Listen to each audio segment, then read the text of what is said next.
Well, here we are once again. Floating somewhere between Earth and space, just trying to figure it all out. Got a hell of a lot to talk about here tonight, Space Fam, so I guess we better get right to it. As always, do not forget to buckle up those seatbelts. Otherwise, you might go floating off into that deep dark void, never to be seen again.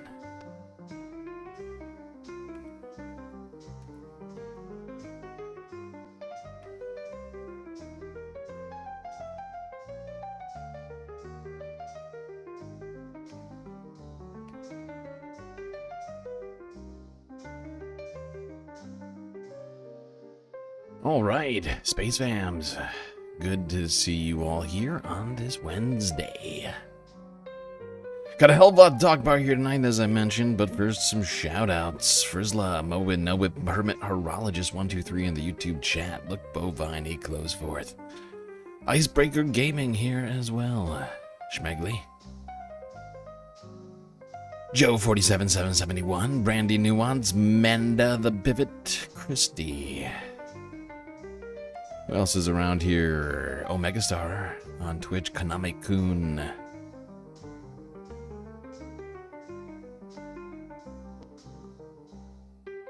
And can't forget the Shorts chat. Anybody? Arvin Trevino over on the Shorts chat, and Cheetah Man. Well, good to see all you folks here tonight. Got a lot to talk about. Clinton's refusing to testify in Congress in the Jeffrey Epstein case. ICE assaulting America, stepping it up even more in the wake of the murder of Renee Good. Donald Trump continues to ramp up rhetoric around wanting Greenland, doubling, tripling, quadrupling down about his desire to have the territory. And apparently an Iran strike may very well be imminent. Let's start in the United States.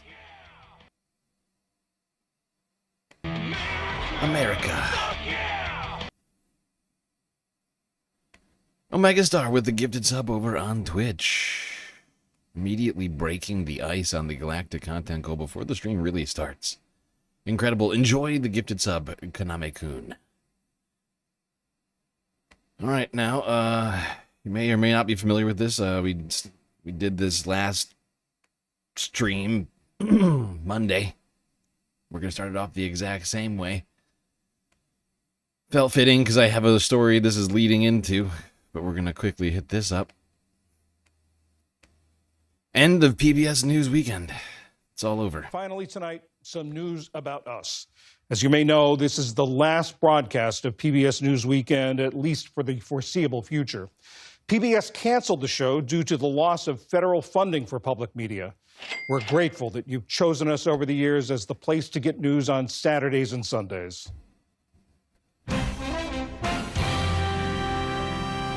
Tonight on PBS News Weekend, we've brought you breaking news. Months of escalating tensions between Israelis and Palestinians have erupted into a firestorm. It began as a routine scene. Take a look at what happened.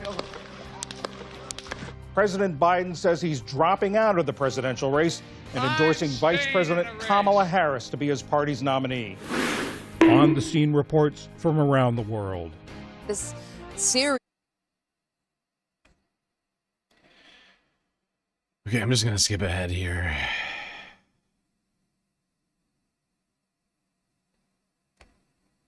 World's most vulnerable creatures. This is Stinkpot, and she has 7 babies. It's all been the product of a lot of hard work by our small but mighty team of dedicated professionals. Producers in the newsroom and in the field, and the technical wizards in the control room and the studio, all striving to give you the best, most interesting programs we possibly can.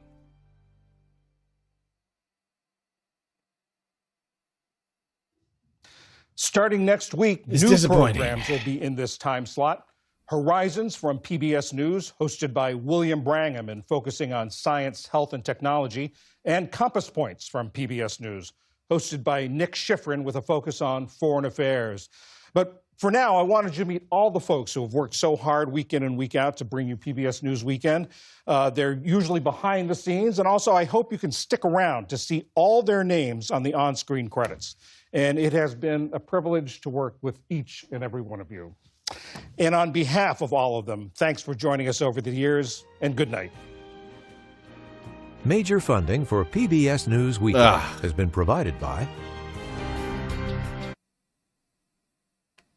It's still depressing.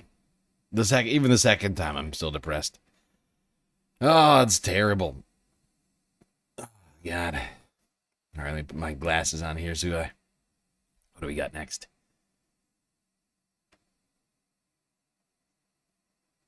There's a puppy in the space helmet. There is a puppy in the space helmet. People in Shorts chat can't see it. But yeah, you will notice on the table, space helmet, and inside that space helmet, a puppy. A little galactic corgi. Some of you may have not been watching us on Twitch, but she was added to the Space Fams right after we lost the YouTube channel. And her name is Laika, so get to know her. She'll be around. She'll be hanging out. Now, journalism is not just dying over at PBS. No. The Trump administration and Republicans are waging an all-out war on journalism. The FBI earlier today raided the home of a Washington Post reporter over claims of leaking classified documents. So hot right now.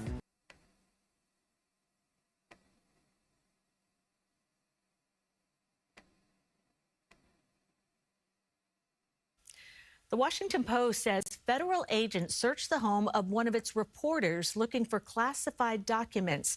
The paper says agents seized the phone and smartwatch of journalist Hannah Nathanson Wednesday morning. Attorney General Pam Bondi said in a post that the journalist was reporting illegally leaked information from a Pentagon contractor who is now behind bars. Bondi also said, quote, "The Trump administration will not tolerate illegal leaks of classified information that, when reported, pose a grave risk to our nation's national security and the brave men and women who are serving our country." Ridiculous!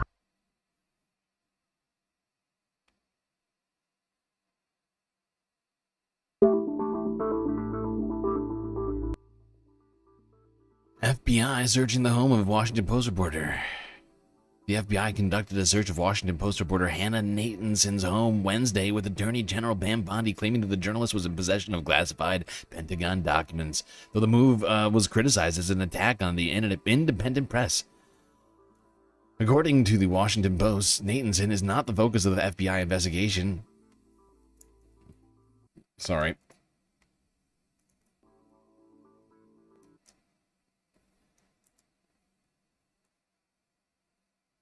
Nathanson is not the focus of the FBI investigation, but the federal officers seized multiple electronic devices from her Virginia home as part of the probe into the system administrator Aurelio Perez Lugones, who is accused of accessing and taking home intelligence reports with his top secret security clearance.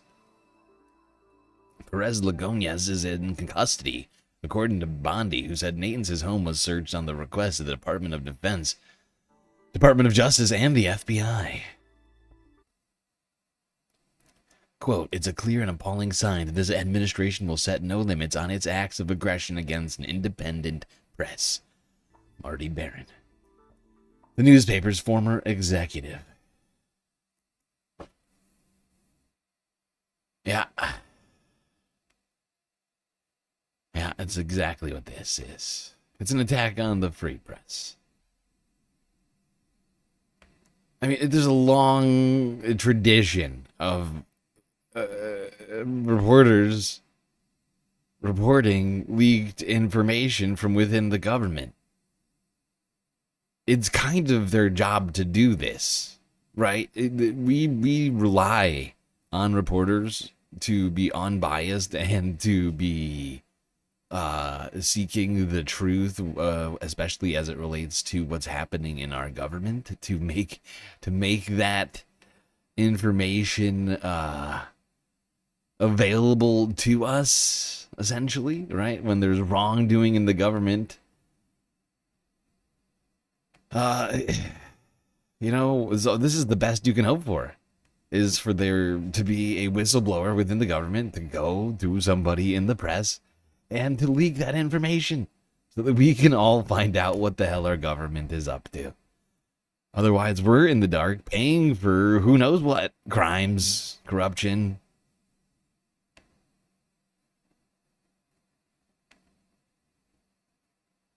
And of course, this is all, you know, in theory, in you know, an optimal world. One would hope for this to exist. We start right now in Virginia, where the Washington Post is reporting the FBI executed a search warrant at the home of their reporter, Hannah Nathanson, this morning. According to the Post, federal agents searched her phone and devices, seizing 2 laptops. Attorney General Pam Bondi confirming the news in a post on X, writing the search warrant was executed at, quote, the home of a Washington Post journalist who was obtaining and reporting classified and illegally leaked information from a Pentagon contractor. NBC News senior justice reporter Ryan Riley is following the very latest for us. So Ryan, Bondi is saying the person who leaked this information is now behind bars. What else are we learning about the search executed this morning? Yeah, so this reporter was actually someone who was known sort of as the whisperer for federal employees, as she wrote it, had written a story about it, about posting on a page on Reddit where a lot of federal...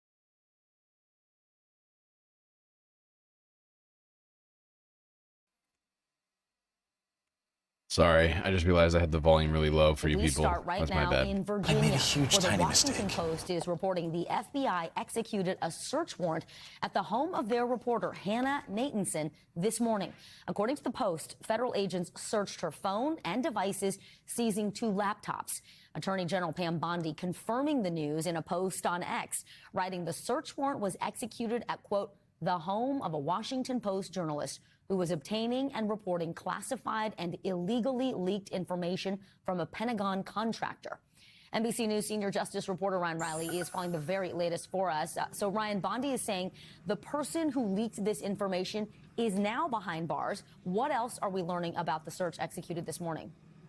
Yeah, so this reporter was actually someone who was known sort of as the whisperer for federal employees, as she wrote it, had written a story about it, about posting on a page on Reddit where a lot of federal employees talk about their work. She listed her Signal info, and Signal has become this major way that reporters have to communicate with their sources these days, because it offers those extra layers of protection. You can't just seize things from the cloud, as happens sometimes. You have to actually get the physical device. And so I think what we've seen now is, between the Trump administration's policies sort of retracting from some of the restrictions that were in place in terms of subpoenaing and taking actions against members of the news media, combined with the use of Signal, which doesn't allow the federal government to sort of swoop in and get that data from the cloud. You actually have to have the physical device. So I think what we're seeing now is the convergence of those two issues, and it's something that, you know, a lot of media organizations have been worried about for a very long time, and reporters have been worried about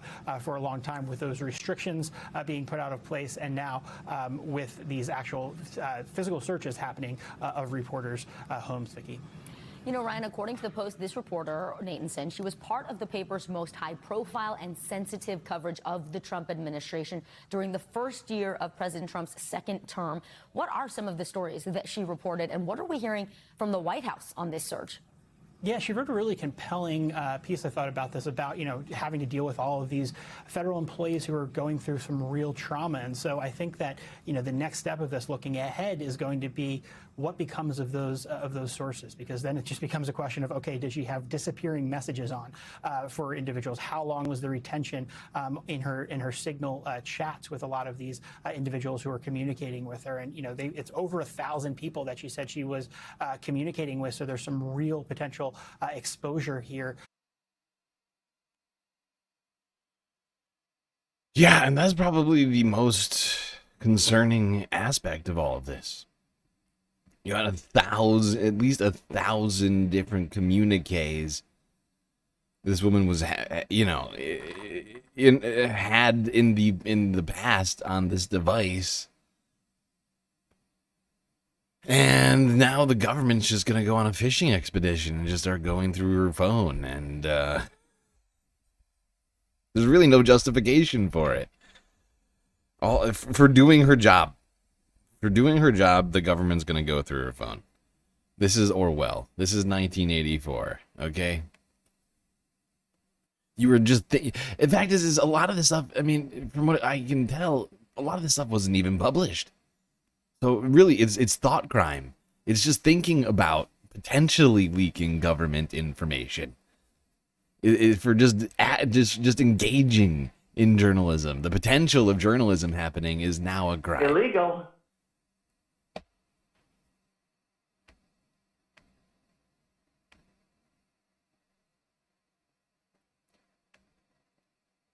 Speaking of crimes, let's go here. CNN's got the story. This is from yesterday.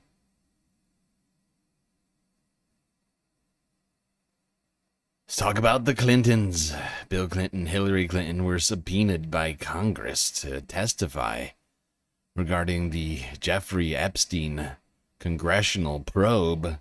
Are you still talking about Jeffrey Epstein? This guy's been talked about for years. But they have refused. Suddenly, 24 hours before their scheduled appearances.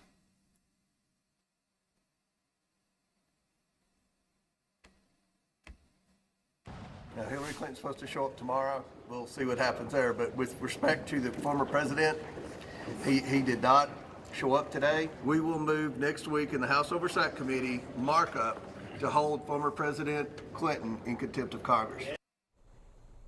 Contempt proceedings against a former president. Now, Bill Clinton was scheduled to sit down with the House Oversight Committee today as part of its Jeffrey Epstein investigation. That's certainly what the committee wanted. CNN's Annie Greer is on Capitol Hill. Annie, this is an extraordinary moment that I'm sure will lead to several more extraordinary moments in the coming week or two. But what we just saw from the chairman is precisely what was predicted in a very lengthy, very hot statement that the former president and his wife, the former Secretary of State and First Lady, just released a letter to James Comer. Explain. So, Dana, what we're headed towards next is potentially length. Dear James Comer, I have thought about coming to Congress, but I don't really care. I'm very old and Hillary is always annoying me. I will not be coming to Congress. Sincerely, Bubba. And even unprecedented legal battle now that Comer has announced that he's going to move forward with contempt proceedings against both Bill and Hillary Clinton. Now, Hillary has one more option for her deposition date tomorrow, but from the letter that Bill and Hillary Clinton sent to Comer directly this morning, they lay out exactly why they are not planning to appear for their depositions. And this is after months of back and forth, Anna, between the Clintons' legal attorneys and the Oversight Committee, where the Clintons have maintained that these subpoenas are not valid, that they are willing to provide written testimony, and that the committee has even granted this option of written testimony to at least 7 of the other witnesses that they've subpoenaed in this investigation. P.S. I did not have sexual relations with those underage girls. And I don't know who this Jeffrey Epstein guy is. So why not grant them to the Clintons here? And in this letter that you mentioned that Bill and Hillary Clinton wrote to Comer, I want to read for you a piece of it that just shows the stakes that both the former president and First Lady and Secretary of State understand here. They say, quote, Every person has to decide when they have seen or had enough and are ready to fight for this country, its principles, and its people, no matter the consequences. For us, now is that time. Now, Comer maintains he still has a lot of questions for the Clintons. He wants to know about Epstein's relationship with them, but Bill Clinton has never been accused of any wrongdoing, and we are now going to see how far.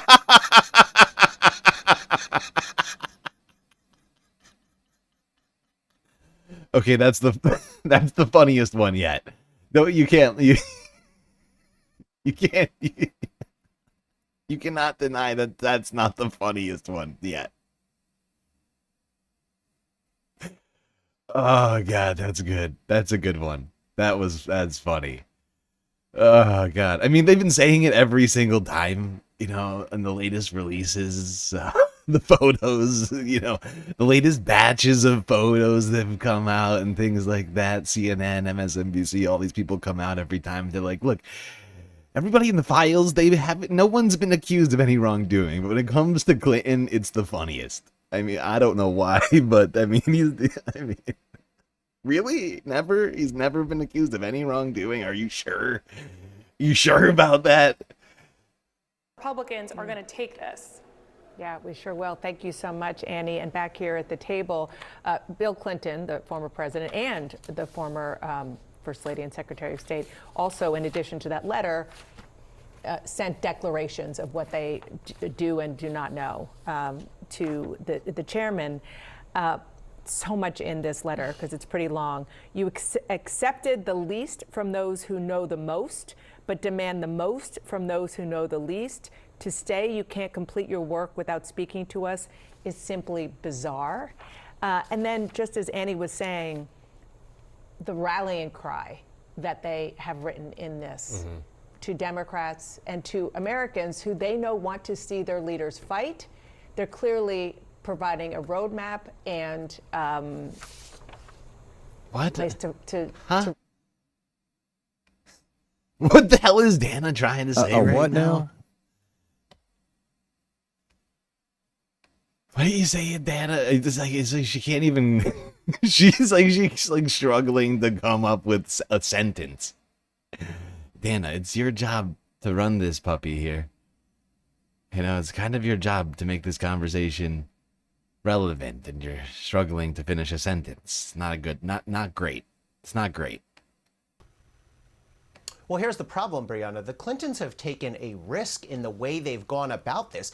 They could have gone to court weeks ago when they received these subpoenas and made precisely that argument. And maybe they will go to court in the future and maybe they will win. But as we sit here right now, what we have is a valid subpoena from Congress that says you are to appear on today's date. We have Bill Clinton no showing, and we do not have a court order saying this subpoena is invalid. Now, it seems what's going to happen from here, if Congress does pursue contempt, is Bill Clinton will then go into courts and challenge the subpoena. But by waiting to do that, he's taking the risk of being held in contempt first.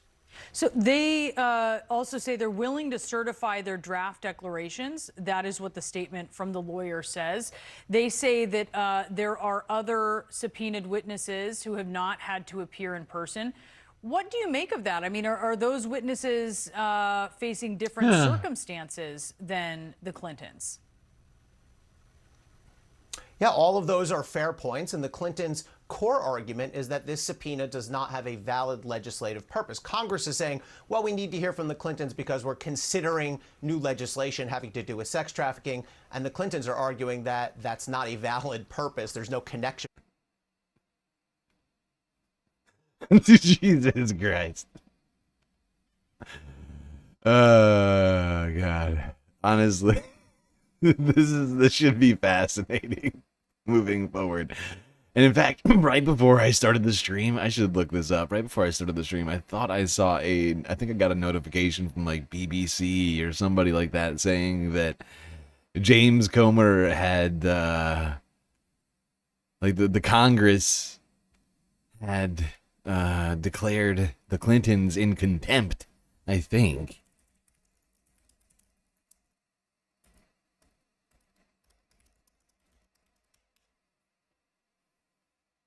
Yeah.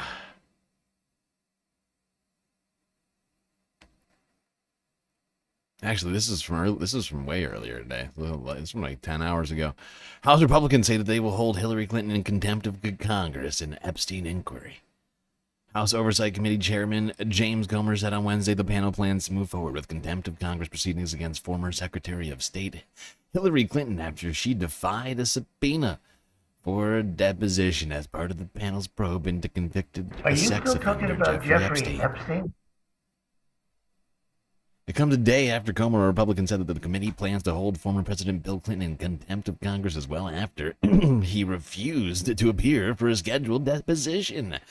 Comer said that the committee will vote next Wednesday on holding the Clintons in contempt of Congress.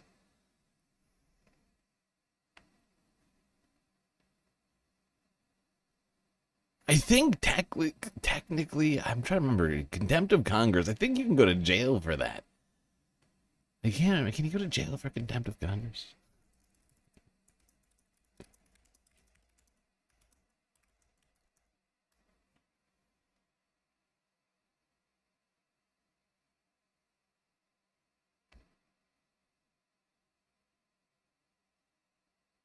Section 192, punishable by a fine of up to $100,000 and imprisonment. Right away.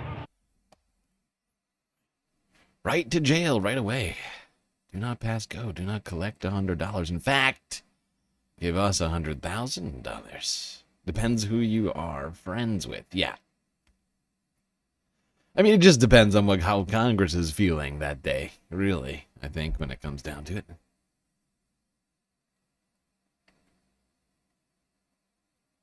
Can we put the politicians in a Hunger Games style match? Who's we? I mean, nothing's impossible, right?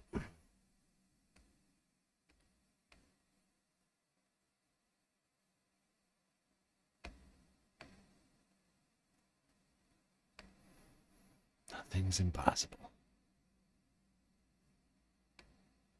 If the revolution happens soon enough, I think that's entirely on the table. It's all about timing, right?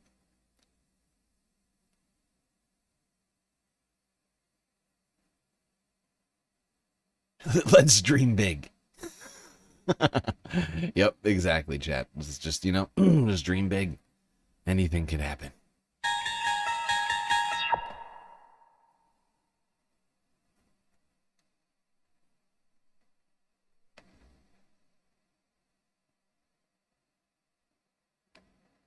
Alrighty, well,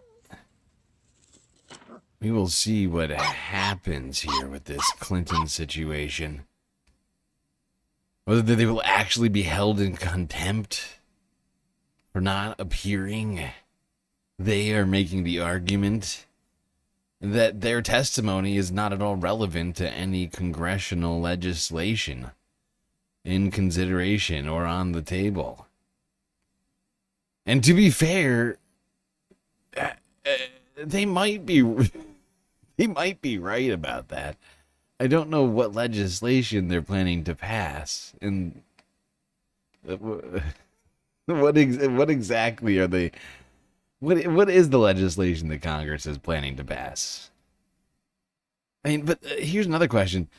Do you have to, is testimony in, that's another question I don't know legally speaking. I'm not I'm not a constitutional lawyer, but is congressional testimony only for passing legislation? Is there no other purpose for congressional testimony? In my opinion, I honestly, until they said that, I had never considered that. I had never once considered that.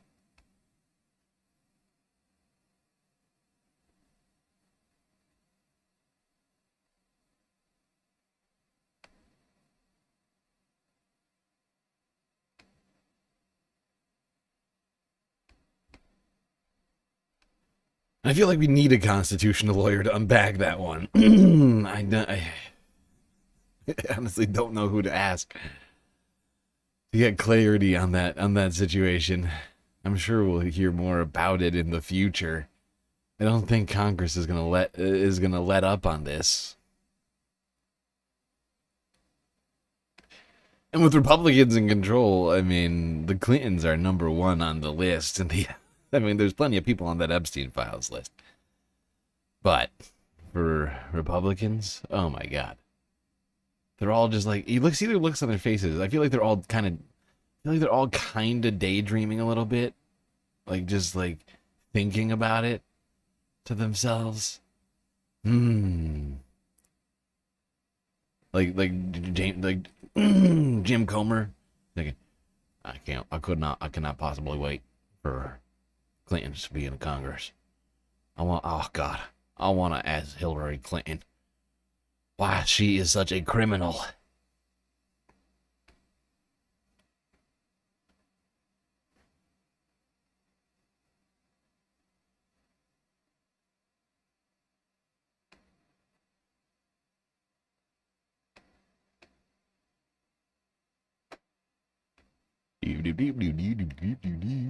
Okay.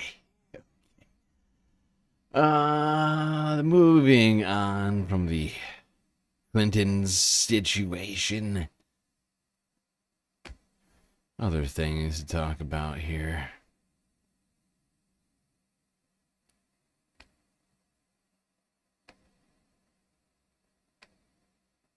Let's move it on. Let's move it from the congressional show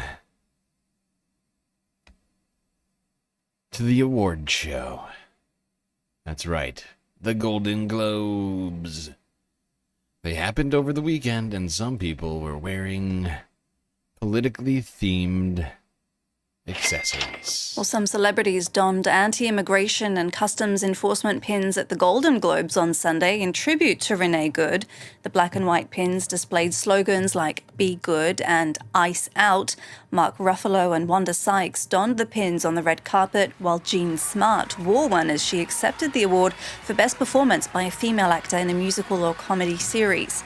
Meanwhile, ragtag revolutionary saga One Battle After Another took top honors in the comedy category. Wasim Kone has more from Los Angeles. Pretty extraordinary night for Paul Thomas Anderson, which could have some big implications for the remainder of the awards season. Okay. Anyway, people wore, I think it was fuck ice pins or ice out. I can't remember if it was a fuck ice or ice out pins at the Golden Globes. Omega Star just cheered 100 bits. Did you see there's another possible shooting in MN? Did I see there's another shooting in Minnesota? No.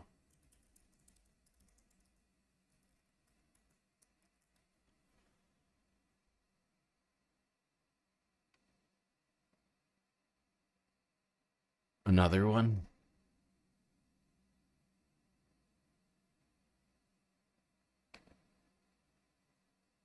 I see what you're saying.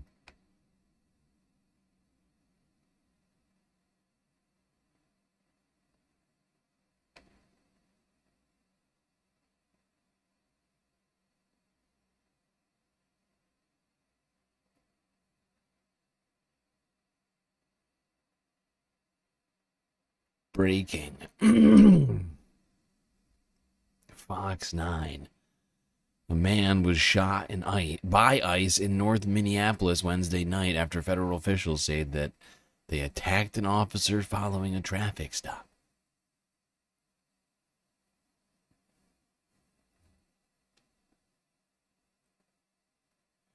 Considering the general trustworthiness of ICE statements, this individual who was shot did absolutely nothing wrong. I mean, every single thing that comes out of ICE and DHS is a lie. Have you ever heard Kristi Noem speak?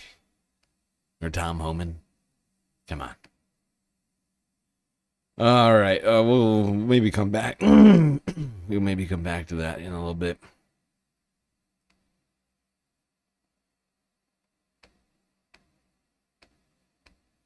I'm not defending anyone or anything that's happened, but is it appropriate to call that a murder at a time that there are rising tensions between protesters and ICE agents if it has not actually been adjudicated and found to have been a murder? Okay, let's call it an alleged murder. So I agree with you.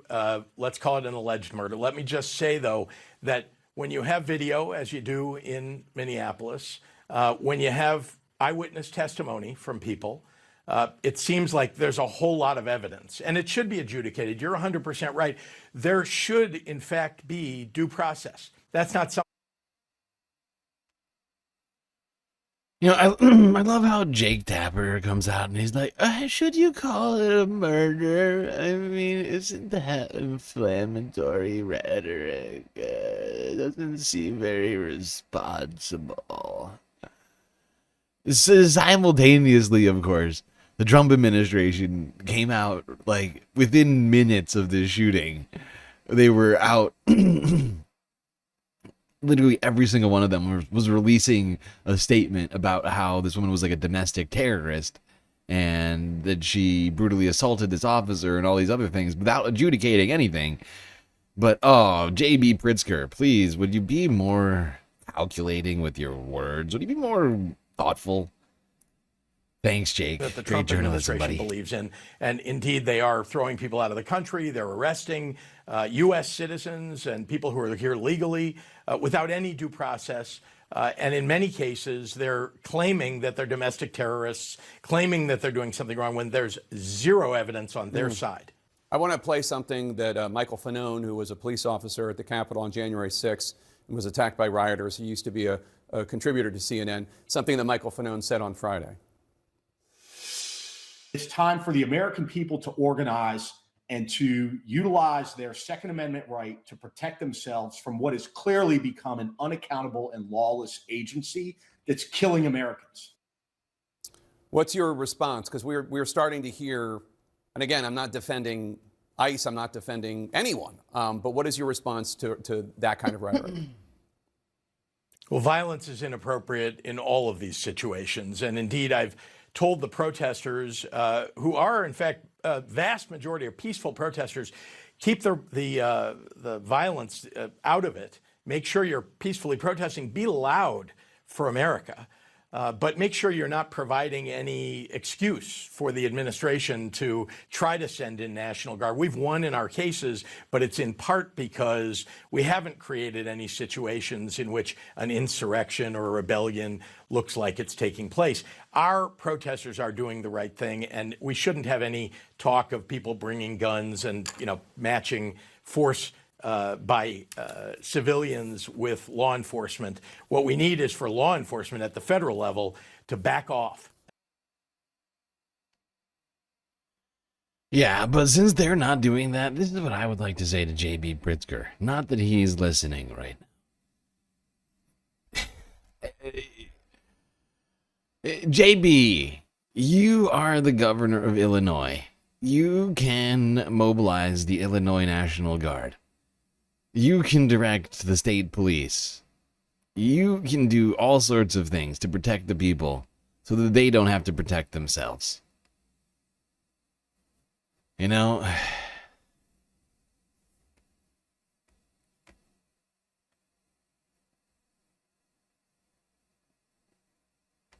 like half of what JB had to say was fine and good. And then he's like, oh, we just need them to back off. They're not going to back off. And saying back off is not going to do anything. We all know this. So you, as the governor of the state, need to do something.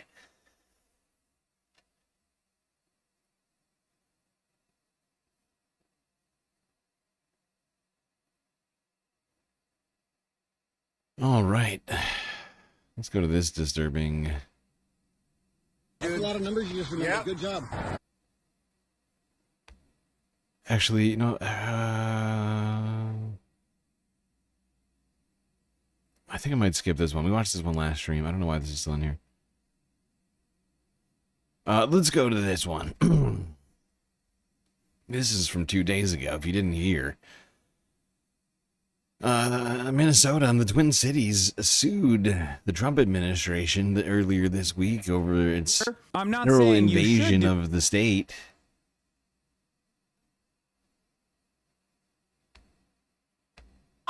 Back it up! Tensions reach boiling point in Minnesota as ICE immigration enforcement agents continue to patrol the streets in the face of a growing backlash. On Sunday, officers forced entry to this home, arresting a man. His wife showed journalists at the scene paperwork relating to his removal, a warrant signed by an immigration officer, a document that does not authorize agents to enter a private residence.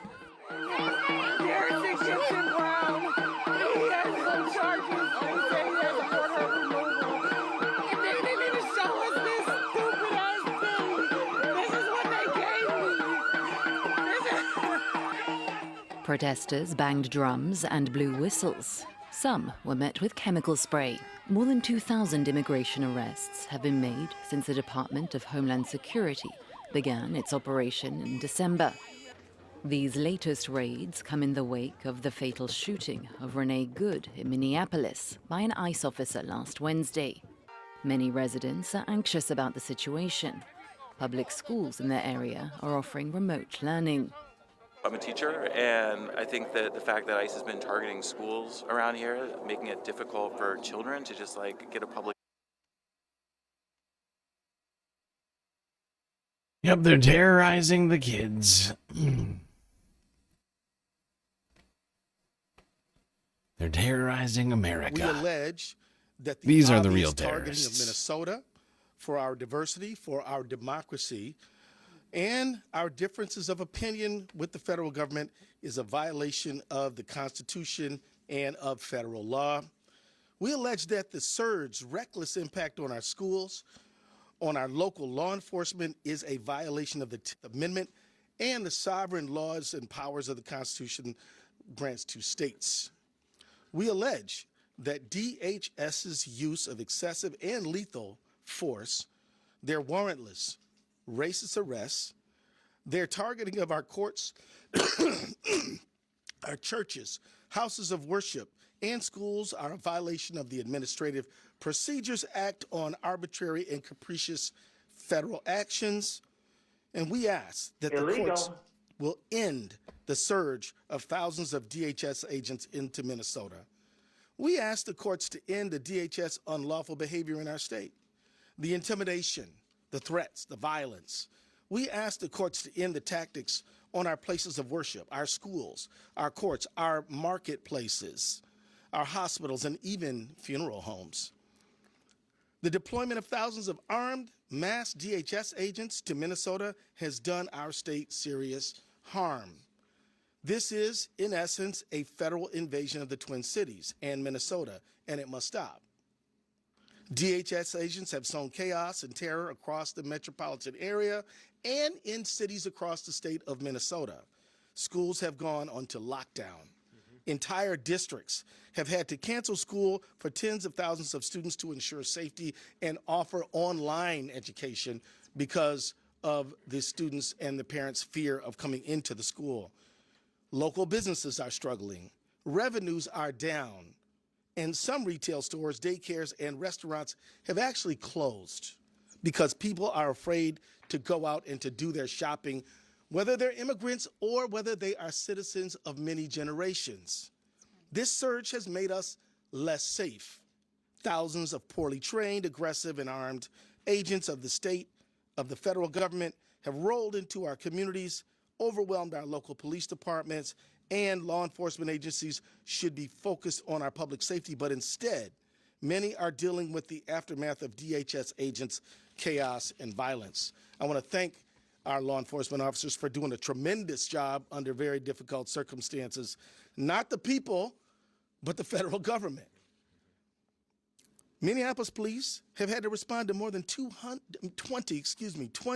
ICE-related incidents, like witnesses seeking people being pulled into unmarked vehicles by men in mass, or ICE abandoning vehicles on the street with people detained inside. This is an unlawful commandeering of police resources. In just 2 days, responding to the chaos ICE has cost the city $2 billion in law enforcement and overtime expenses. 2 days.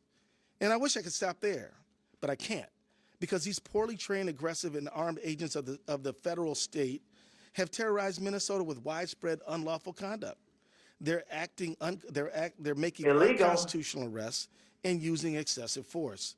DHS agents have barged into restaurants asking to access secure areas. And when asked to present a warrant, which is required by law, they respond, "We don't need one." DHS agents have arrested peaceful bystanders. They have fired chemical irritants at people obeying lawful orders while exercising their First Amendment rights. They have even done so at some of our most sensitive places, like Roosevelt High School here in Minneapolis. They have detained law-abiding citizens, leaving them handcuffed for hours just because of the color of their skin or what they're wearing, or they speak English with an accent. And on January 7th, 2026, a DHS agent shot and killed Renee Nicole Good.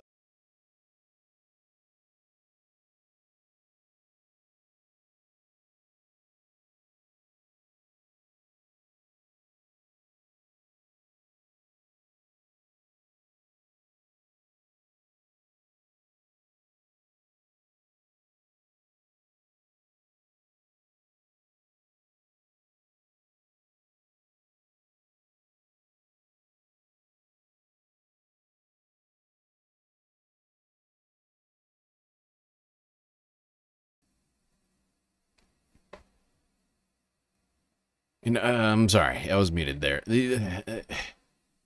He's absolutely right, of course, and it's just blatantly racist, right? It's just blatant racism. And, Republicans, first off, Republicans hate being called racist, right? They hate it. It's like being called racist is like the N-word for racist white people. But also, just generally speaking for Republicans, because not all Republicans are white. And I think a lot of, especially minority Republicans don't want to think of themselves as racists. And the problem here is Republicans are doing something blatantly racist right now. Trump administration, ICE, the way that it's acting is blatantly racist, and everyone can see it. And the more that they continue on with this, this ICE, the Gestapo takeover of our streets, the more that it becomes clear.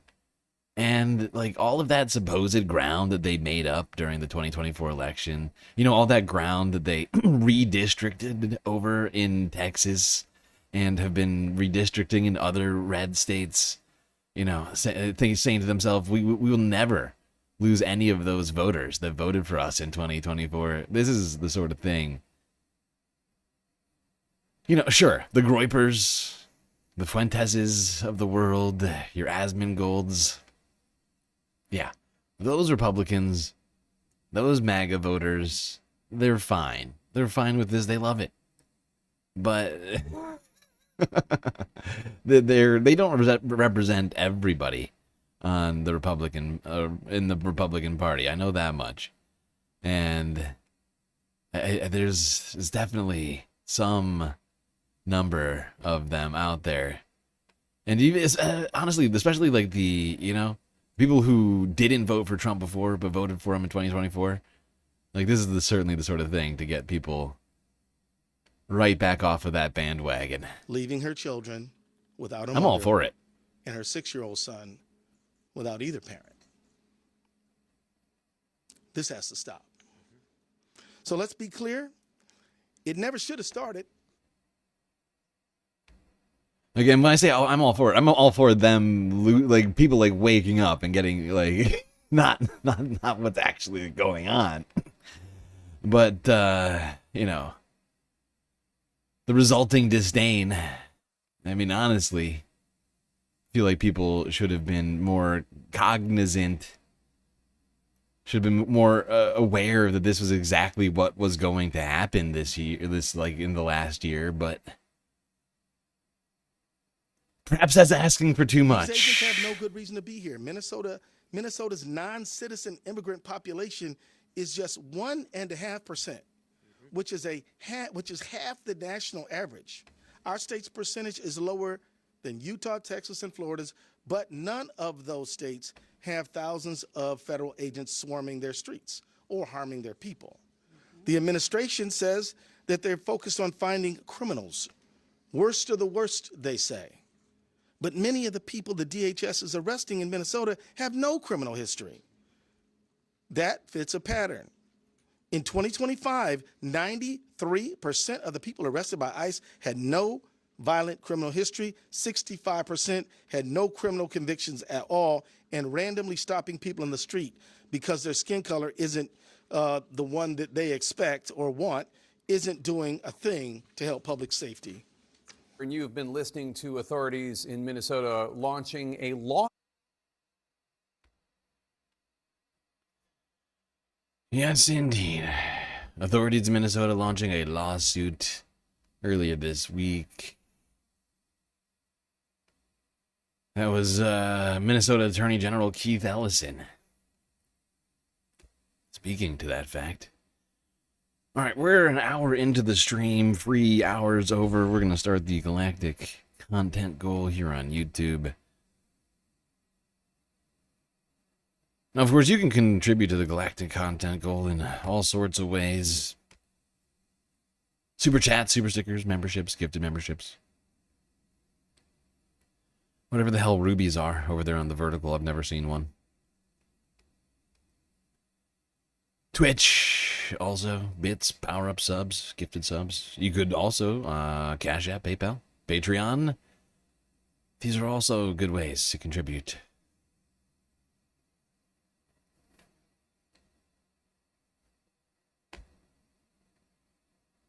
All right, let's go here. Democracy Now! For Monday.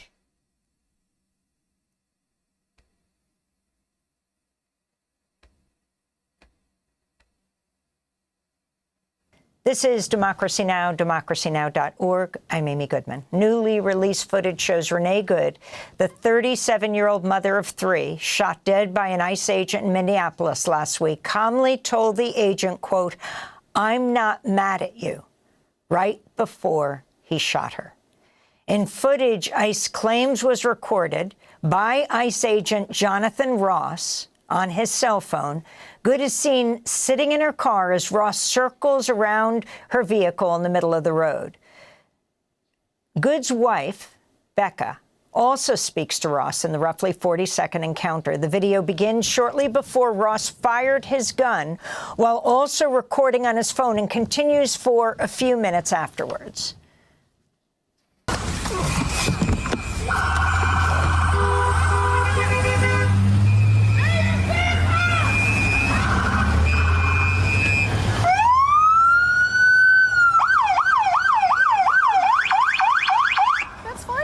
I'm not mad at you. Show your face. I'm not mad at you. It's okay. We don't change our plates every morning, just so you know. It'll be the same plate when you come talk to us later. That's fine. U.S. citizen. You want to come at us? You want to come at us? I say go get yourself some lunch, big boy. Go ahead. Out of the car. Get out of the Get out of the car. Oh!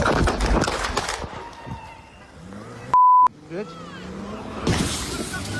After ICE agent Jonathan Ross shot Renee Good, a male voice, possibly Ross's, is heard in the video saying "effing bitch." The Minnesota Star Tribune reports Ross is a firearms instructor who appears to have defended white supremacists online. He was deployed to Iraq in 2004 and 2005 before joining Border Patrol and then ICE. His family and friends reportedly describe him as a hardcore. You know, these people claim to want to protect women and girls, you know, like, Republicans are honestly the ones who've been obsessed with the Epstein files for the last however many years it's been, many years. You know, I feel like Democrats have talked a lot less about the Epstein files than Republicans. You know, they talk about, oh, we got to get trans girls out of sports and bathrooms.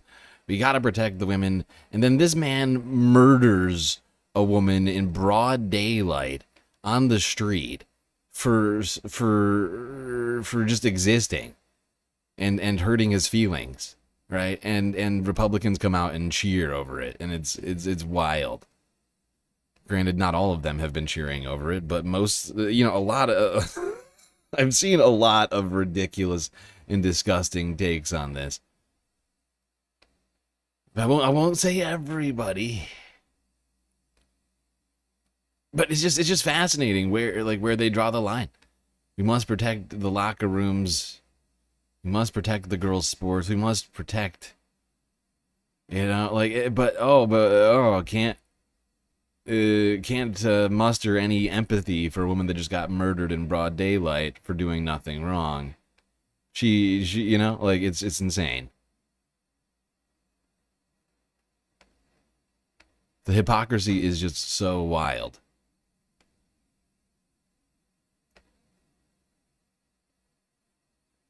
But Republicans would have to be able to... Oh, sorry. I actually meant to continue this. Republicans would have to be able to remember things from, I don't know, last week to be able to care about hypocrisy. They'd have to have the mental capacity to remember previous events in history to be able to actually, hold a looking glass to any of that.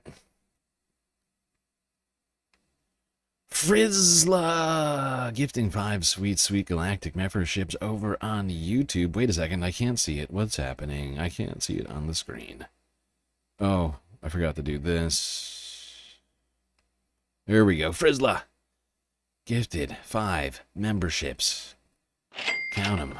Kalia, Tony Drummer Boy, Saucy Sea Witch, Justin RC, and Lefty Lori. Thank you, Frizzla. Much appreciated. Incredibly generous. Getting us, we're making some serious progress on the goal. I almost forgot, Omegastar gifted a galactic subscription over on Twitch, as well as 100 bits earlier. So we were moving. We're like a third of the way through the goal, if not more. I'm trying to think. We're close. We're very, close Conservative to like 40%, Christian and MAGA supporter. This comes as Renee Good's wife, Becca, released her first statement following the fatal shooting, saying, quote, Renee was a Christian who knew that all religions teach the same essential truth. We're here to love each other, care for each other, and keep each other safe and whole. About their encounter with ICE agents, she said, quote, we had whistles, they had guns, unquote. Meanwhile, Homeland Security Secretary Kristi Noem has doubled down. Exactly. These women posed no threat. They were clearly unarmed. And this guy just decided to blast her. It's disgusting. And then he called her a fucking bitch. He has no respect for humanity or America. He is a fascist pig who should be brought to justice. Jonathan Ross should not be getting protected by DHS right now. He should be in jail. He should be indicted on murder, right? He should be indicted on murder charges right now in the state of Minnesota, but the DHS is hiding him right now. On allegations Good was engaged in domestic terrorism. She spoke here on CNN. She weaponized her vehicle to conduct an act of violence against a law enforcement officer and the public. As protests continue in Minneapolis over Good's killing, tens of thousands of people took to the streets nationwide, led by the ICE Out for Good campaign from Los Angeles to New York.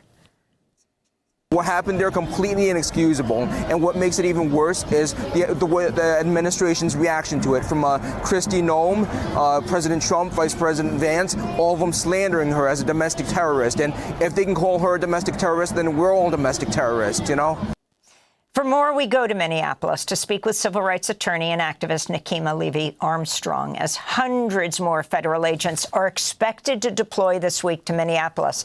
Nekima, thanks for joining us again on Democracy Now! We spoke to you after the George Floyd police murder 5 years ago, and now here you are back again. If you can respond to what Kristi Noem is saying. She immediately has come to a conclusion about what happened, and they are preventing, saying that they will not cooperate with state and local authorities in Minnesota to investigate what took place. The state and the city of Minneapolis are pushing back. We spoke to Attorney General Keith Ellison, the Minnesota Attorney General. Explain what's happening right now. Well, number one, we know that DHS Secretary Kristi Noem is not only lying, she's rushing to judgment. Amy, as you know, anytime there's a police shooting and there are witnesses and we see what happens on video, we're told, pipe down, wait for the evidence all to come forward, the investigation to be complete before drawing any conclusions regarding the outcome. And here, in this instance, we're seeing the exact opposite take place. But yeah, exactly. The federal government are the ones that rush to conclusions irresponsibly in this case. Even though in this particular matter, it could not be more black and white. It could not be more clear what has transpired here. We have so many angles of what happened. It could not be more clear. This guy acted irresponsibly, recklessly, on being paid federal tax dollars, carrying a federal badge. That comes with it a certain responsibility. That comes with it a certain level of gravitas, because you have. And for the people who say, "Oh no, like ICE officers don't have more responsibility than regular American citizens," fuck off. They are given power that you and I do not have. Federal agents are given a badge and a gun to walk the streets and to enforce federal immigration law. Right? Like, generally speaking, they have a higher standard than citizens. This guy acted recklessly. He murdered one woman and put the rest of the public in danger. All paid for by your tax dollars. Time at the hands of the federal government, who has already labeled the victim falsely as a domestic terrorist. We heard from so-called President Donald Trump claiming that Renee Good tried to run the ICE agent over with her vehicle, which again is false.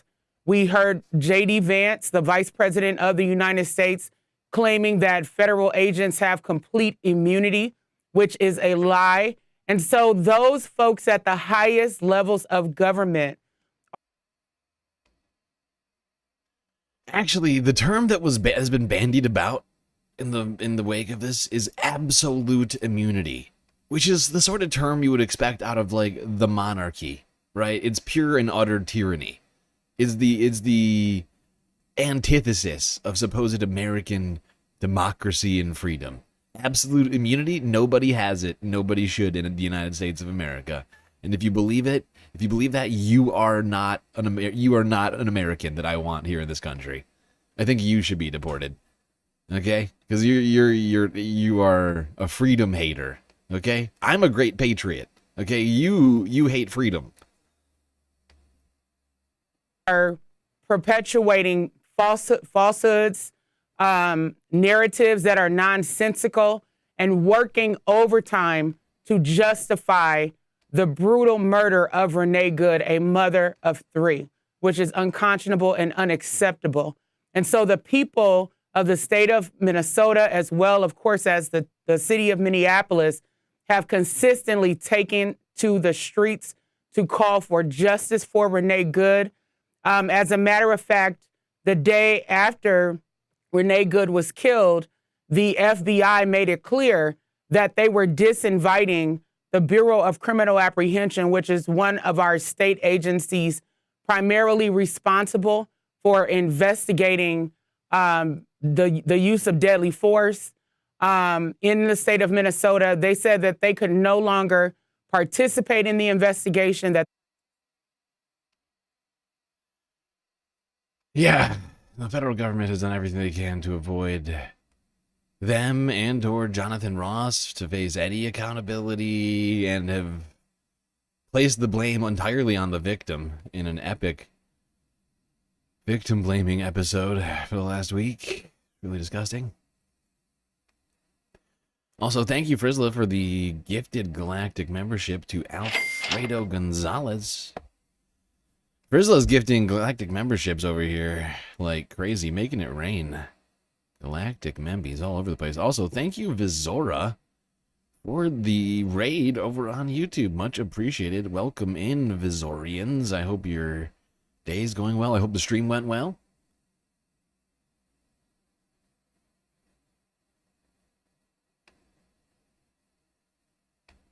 Now,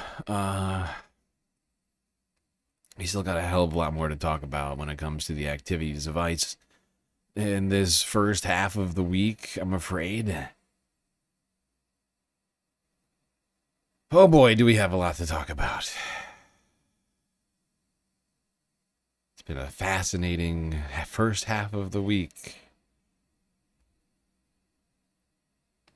Now, in the wake of all this, if you didn't hear, the Trump administration mobilized another 1,000 officers to Minnesota, to Minneapolis, to further occupy the city with federal forces. Tyrannical, unaccountable, secret police. To go around checking the papers of Americans walking around minding their own goddamn business. Hi, sorry I'm late. YouTube doesn't... Oh, no, you're fine. You... No, what? No apology necessary, Vizora. No, I'm glad to have you. Glad to have your viewers up in here. I think, I think it's much appreciated. I don't think I've yet rated you. I think it's probably because of my stream schedule. I don't wind up doing many YouTube raids. We do Twitch raids because there's people streaming in the middle of the night on Twitch. But when I end my streams, I can never return the favor to the YouTube raiders, it feels like. It makes me a little sad. I guess that's what I get for streaming 8 hours a day.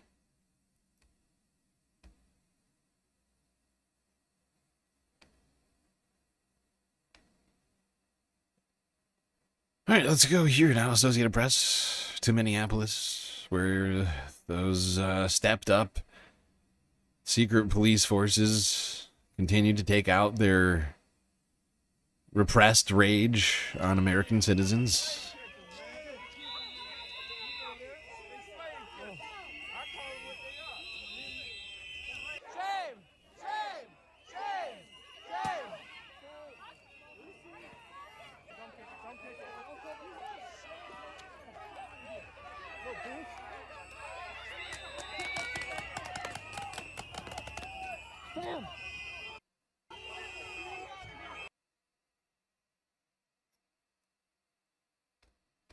There you go.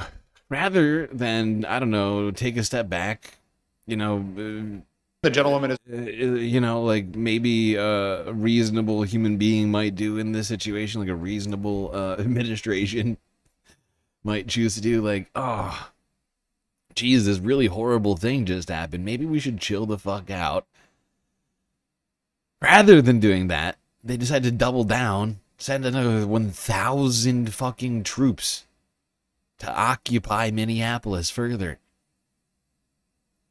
By the way, let's not forget that Minneapolis has Democrats and Republicans living there, right? Like, we know this, right? Like, inherently there's no city or town in the United States that is 100% Republican or 100% Democrats.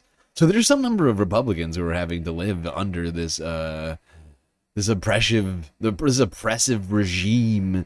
Just gonna point that out to any stupid people listening. Oh, I don't care.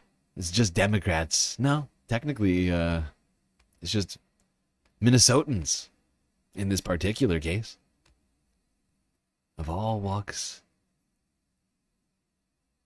Let's go here. This is from yesterday in Congress. Ayanna Pressley had some things to say. The gentlewoman is recognized for 1 minute. Mr. Speaker, I rise in defense of communities across America terrorized by the dangerous, rogue, and violent actions perpetrated by ICE agents. Millions have seen the videos of ICE shooting and killing Renee Good. You feel that too, Vizora? You do? Yeah. No, the late night streaming, the struggle is real. You know, I just want to collaborate with people and spread the love. I just want to raid people. When I end at 5 in the morning, Eastern Standard Time. The gentlewoman is recognized for 1 minute.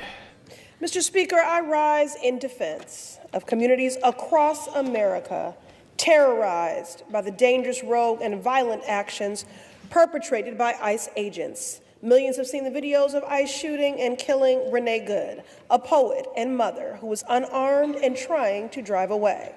Following her tragic death at the hands of law enforcement, Republicans rushed to deny the truth and smear the victim, a playbook that has been employed frequently, especially against the black community. Now, the White House is claiming the ICE agents have immunity from lawsuits enough. That's why I've reintroduced my bill to end qualified immunity, to hold federal agents accountable for breaking the law and killing our neighbors.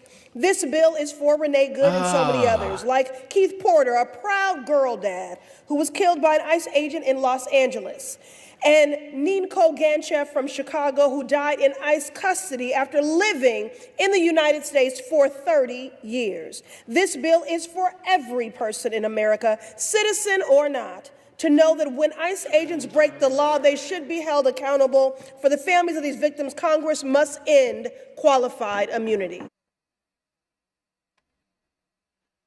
Yeah, crazy. Crazy that we even have such a thing. Like, when you think about it, qualified immunity just gives license to cops to murder, right? To be judge, jury, and executioner, right? It's tyrannical, and it shouldn't exist. It is counterintuitive, you know, to freedom. If you are a lover of freedom. Fuck yeah!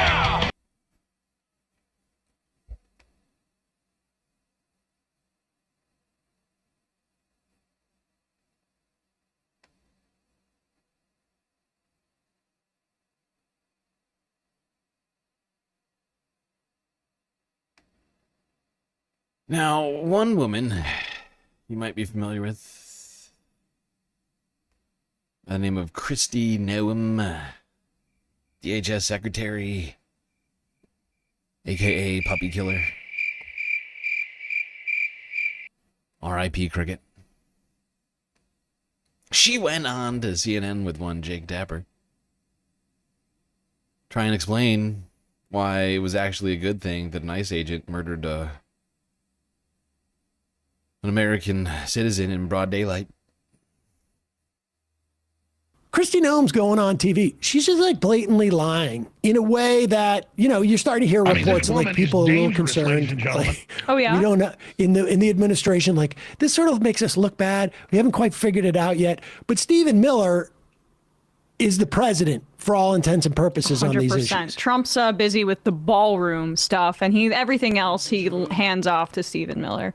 And you can see it in the rhetoric. I mean, the way those guys talk to the people that they're detaining. But the hyperbolic nature of the lie after the shooting of Renee Good, and Tapper will confront Noem about this a little bit.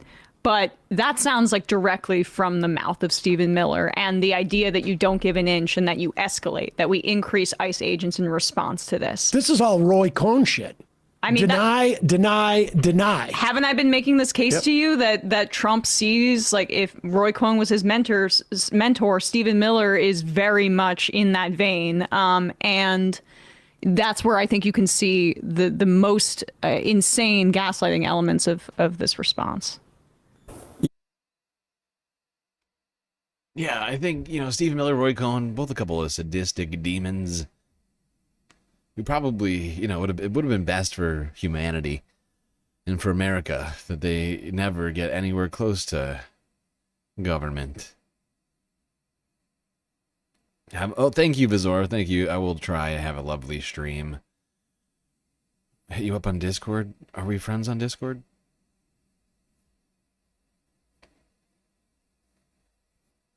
You should join the Discord server. Can somebody give Vizora the link? Oh, what did I just do? I did not mean to click. I clicked the wrong button. God damn it. God damn it. This is terrible. This is ridiculous! I made a huge, tiny mistake.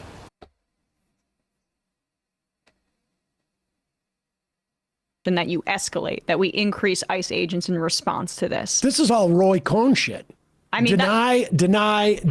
Haven't I been making this case to you that Trump sees, like, if Roy Cohn was his mentor, Stephen Miller is very much in that vein. And that's where I think you can see the most insane gaslighting elements of this response. You've also been criticized for your comments. The shooting, we should note, was Wednesday at 10:37 a.m. Eastern. Just over 2 hours later, the Department of Homeland Security put out a statement definitively asserting what had happened, defending the ICE agent, accusing Renee Good of domestic terrorism. That's a characterization that you reiterated in a press conference half an hour later. Now, Republican Senator Tom Tillis said, quote, "It was very unusual to have a senior law enforcement official to draw a conclusion about an event where the scene was still being processed. Generally speaking, law enforcement would recognize that a life was lost, that families are changed forever, the shooter's life will change forever. We're collecting video. We're trying to assess the situation." Why did you not wait for an investigation before making your comments? Well, everything that I've said has been proven to be factual and the truth. This administration wants to operate in transparency. I have the responsibility as the Secretary of Homeland Security. Where are those Epstein files at? Oh, sorry. Well, this part of the administration. This administration wants to operate in transparency. I have the responsibility as the Secretary of Homeland Security to know this information as soon as possible. Had just been in Minneapolis the day before, had already had conversations with officers on the ground and supervisors, and knew the facts, and decided that the department. Pause it for a second. Wait, she's telling you and me that she had conversations with people the day before. That's how she could assess what was going on a day later. What now? I had been on the ground. I had been in Minnesota, and I had conversations with people on the ground. No, it's a very strange concept. No doubt. How do you get a grasp on the thing that happened after you go to a place? It's very strange. It's like saying there was a. It's like saying I've got you went to the gas station or like the corner store yesterday to pick up some smokes or something and a drink, and then after leaving the store gets robbed, and then you're asked about it. You come back to the store the next day, and the reporters, there's like reporters and cameras outside of the store, like interviewing people. Like, did you? And they're like, oh, do you, sir? Hey, sir, would you give a comment on the situation? Do you know what happened here at the store? And you're like, I have a perfect handle on this situation. It's like, bitch, you weren't even here for that. What are you talking about? I was here yesterday. I was here yesterday before it happened. I know it all. I know all about it. Come on! She's basically trying to say that even though you maybe saw on video this looked like a mom who said, "I'm not mad at you." That was her last words to Jonathan Ross, who then shot her 3 times in the face and said, "Fucking bitch." It was worse than that video would indicate, because they've had to deal with these kinds of people for so long that they just lost it, which begs the question as to, like, what training are they getting that they have an accumulation of experiences that just makes them can't even and shoot a woman in the face?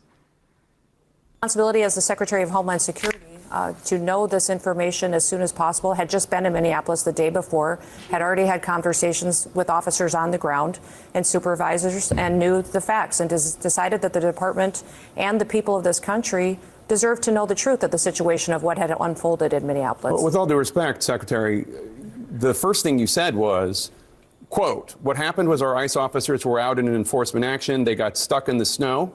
Correct. Because of the adverse weather that is in Minneapolis. They were attempting to push out their vehicle, and a woman attacked them and those surrounding them and attempted to run them over and rammed them with her vehicle. That's not what happened. We all saw what happened. It absolutely is what happened. Those officers had been out in enforcement action. A vehicle had been stuck. They had come to help get that vehicle out. That's when this individual started blocking traffic for minutes and minutes. You said that the woman attacked them and surrounded them and attempted to run them over and ram them with her vehicle. Blocked the road for a long time and was yelling at them and impeding a federal law enforcement investigation. And that's what you need to focus. She stopped short of repeating the thing that she attacked them. She says she blocked the road. Oh, I mean, this is the thing, is that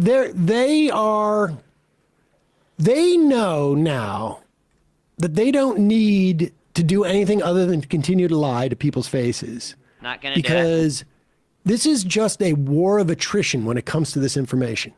This is really just a question of like, she's just thinking, I can exhaust all of you before you can exhaust me. Charlie Kirk, same thing when they put out. Seriously. She's just a professional liar. That is all that Kristi Noem is. It's just like a marathon liar. She's just here to lie to all of us. She's getting paid, what is it, $250,000 or something, plus flying around on a bunch of brand new G6 jets, showering hundreds of millions of dollars on her friend's wife. Her friend who's the spokesperson for DHS. It's insane. It's insane. Oh, God. By the way, almost forgot to give Leica a treat. I know somebody just fed her. B-Cat. Thank you, B-Cat, for feeding Leica. She was looking at me. Excuse me. I think I'm owed a treat. You can see it in her eyes. How rude. Very rude of me. Incredibly rude.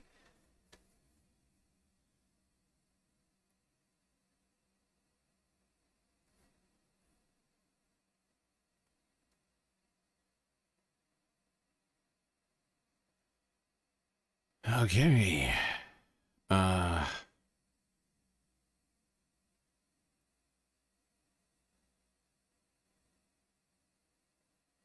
Let's go here. France 24. Actually, wait, no.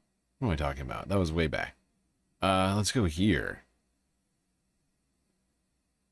2 Majority Report videos in a row from Kristi Noem.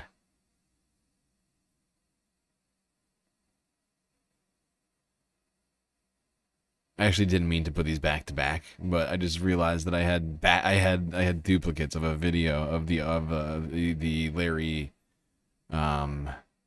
Ellison not testimony, press briefing. All right, to the Majority Report once again. To the streets of Minnesota.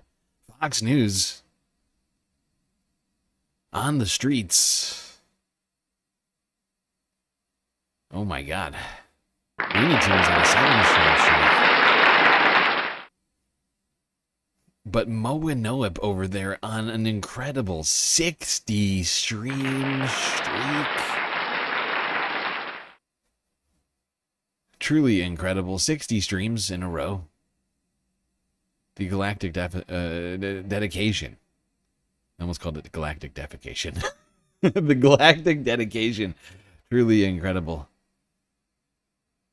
I appreciate you, Mo. I appreciate you. Protests all throughout Minnesota. Big protests. Benny Johnson, I think, tweeted out that, like, this is clearly paid. Like, somebody's out there paying all, like, tens of thousands of protests, which, again, if you have received millions or hundreds of thousands of dollars from Russian cutouts, it's easy to imagine that maybe other people are getting paid. It's kind of like Trump imagining everyone else is doing mortgage fraud. You know what it honestly reminds me of, like that my friend Guy Lawson wrote that book Octopus about Sam Israel, who ended up sort of like Real quick, I would just like to address a dumb shit chatter in the shorts chat. Blood-addled. Before the incident, these people are literally telling people not to go believe video proof. Lamau, no way anyone actually watches the Majority Report. She was blocking traffic for 10 minutes. She was blocking traffic for 10 minutes. Oh, God. Oh, God. 10 whole minutes. I didn't realize that was a crime punishable by capital punishment, by murder. Like, I didn't know you could be executed for blocking traffic for 10 minutes. That's fascinating. That is fascinating. Really. So, have you ever sped before? Have you ever operated your motor vehicle in a way that was contrary to the law? Can you tell me that? Have you ever done anything with your motor vehicle in any shape or fashion that could be construed as illegal? If so, perhaps you deserve to be shot in the face a few times. Maybe you should be shot in the face a few times, it sounds like. If you think if that's justification, you just said it's justification, maybe you deserve to get shot in the face. Have you ever sped? Have you ever sped 1 mile per hour above the speed limit before? Have you ever done anything even close to illegal? Do you deserve to be shot before having a trial? Is that the world that you want to live in? If so, you're a fascist. And you love tyranny. I'm a great patriot, okay? I believe in the justice system. I believe in rule of law. You hate America, and you hate freedom. I'm a great patriot. You should probably be deported. That's just my belief. If you hate America as much as you seem to, right, and you hate the rule of law, then maybe you don't belong here.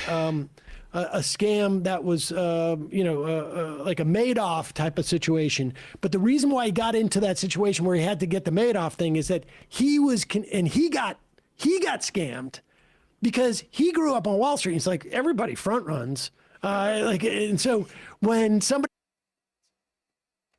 No, exactly, Brutus. Exactly. Jaywalking, 3 shots to the head. Yeah, like, what are we talking about here? How is that justification in anyone's sick, twisted fucking mind? Oh, you didn't signal. You didn't signal. You weaved in the lane. Get shot in the face. Oh, you parked 8 inches from the curb. It's supposed to be 6 inches.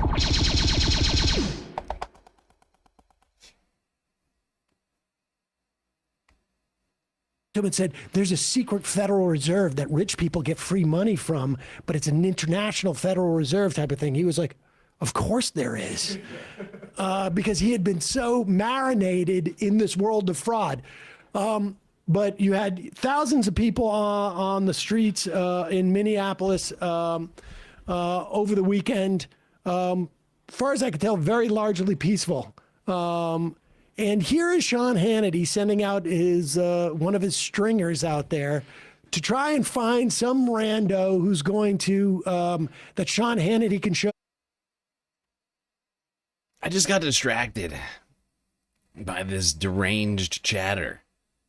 So much so that I have just blown through the first break of the show. That's right, people. Unfortunately, we are 1.5 hours into the stream, which means it's time for us to take our first galactic intermission. Unhinged, deranged viewers causing me to be thrown off of my scheduling.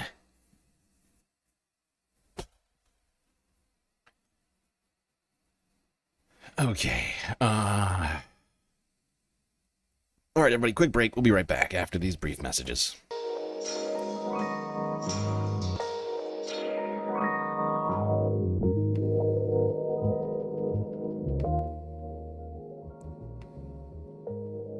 All right, everybody, I hope you've been enjoying the show so far. If you haven't already, hit the follow button on Twitch and the subscribe and like buttons on YouTube. While you're at it, do consider contributing to the Galactic News Network, as we are, of course, completely funded by individuals like you. A lot of great ways out there for you to show your support. YouTube, Super Chat, Super Stickers, memberships, gifted memberships. Twitch with the bits and the power-ups, the subs, the gifted subs, Prime subs. Cash App and PayPal. If you prefer your money, go directly to funding the stream rather than the bottom lines of Google and or Amazon. But of course, the very best way to get the most space benefits for your Earth dollars is to go on to Patreon and become a Galactic Patron. Where for the low price of $3 a month, you get access to a myriad space benefits unseen by the rest of the goddamn Milky Way galaxy. Things like an avatar on one of the break screens, like the pool, the bar, the lake, or the street. That's not all, though. Get yourself a shout out at the end of every show. Secret Discord channel inside of the Discord server, and much, much more. All right, everybody, enjoy the break. Grab yourselves a drink, maybe a snack, and I will be right back.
All right, everybody.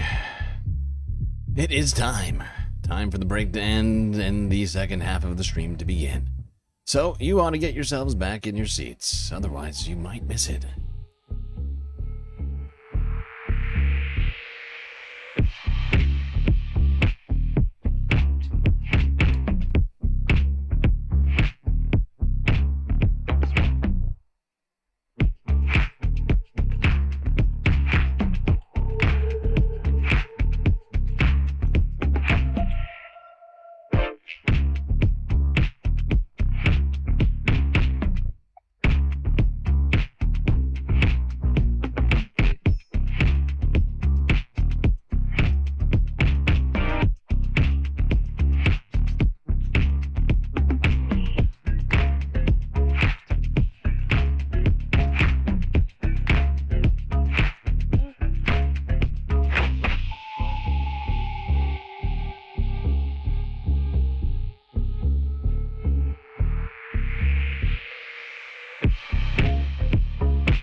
All right, everybody.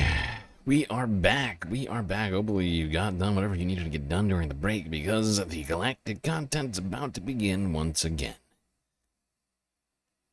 Let's do it. We're going to start in the place that we ended. The first half.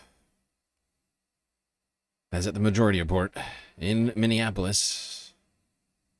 Following Fox News on the streets. Talking to the people. Protests all throughout Minnesota. Big protests. Benny Johnson, I think, tweeted out that, like, this is clearly paid. Like, somebody's out there paying all, like, tens of thousands of protests, which, again, if you have received millions or hundreds of thousands of dollars from Russian cutouts, it's easy to imagine that maybe other people are getting paid. It's kind of like Trump imagining everyone else is doing mortgage fraud. Yeah, it honestly reminds me of like that. My friend Guy Lawson wrote that book Octopus about Sam Israel, who ended up sort of like getting involved in a scam that was, like a Madoff type of situation. But the reason why he got into that situation where he had to get the Madoff thing is that he got scammed because he grew up on Wall Street. He's like, everybody front runs. And so when somebody came to him and said, there's a secret Federal Reserve that rich people get free money from, but it's an international Federal Reserve type of thing, he was like, of course there is. Because he had been so marinated in this world of fraud. But you had thousands of people on the streets in Minneapolis over the weekend. As far as I could tell, very largely peaceful. And here is Sean Hannity sending out his one of his stringers out there to try and find some rando who's going to, that Sean Hannity can show, like, they don't know what they're talking about. Well, it didn't work out too well with it.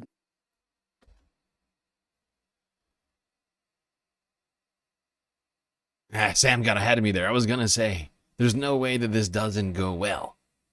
There's no way. I mean, I can't imagine this possibly going badly for Fox News. There's no possible situation that this could go awry. And this time.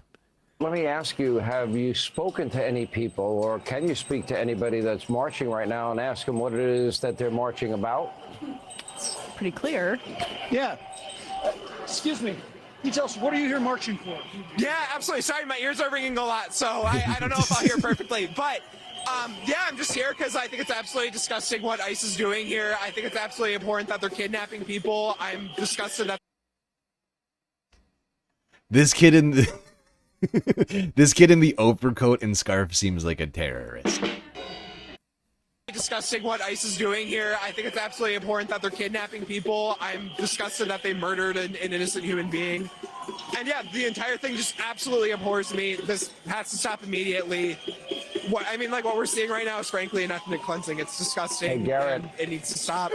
And I'm glad that there's so many people out here trying to stop this because it's just abhorrent. We Garrett, need to together to stop this. does he have a concern that the woman was driving her car at an officer? Does it concern this individual?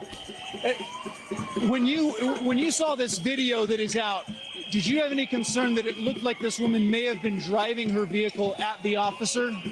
That's not what it looked like to me at all. And even if you did assume that was the case, which it absolutely is not, we are supposed to train officers to be responsible in these situations and judge the situation objectively. Yeah.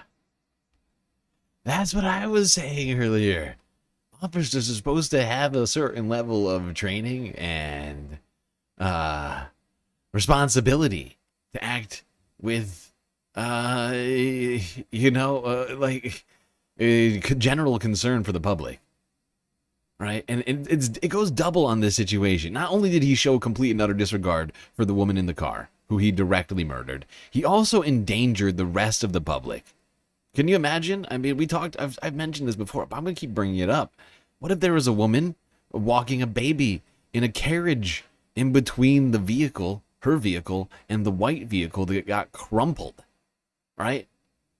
Like, that car went careening down the street at like 50 miles an hour because when she was shot, her foot probably hit the floor, instantly dead, completely, no one's in control of the car. It's on, it's driving, right? That added more danger to the public.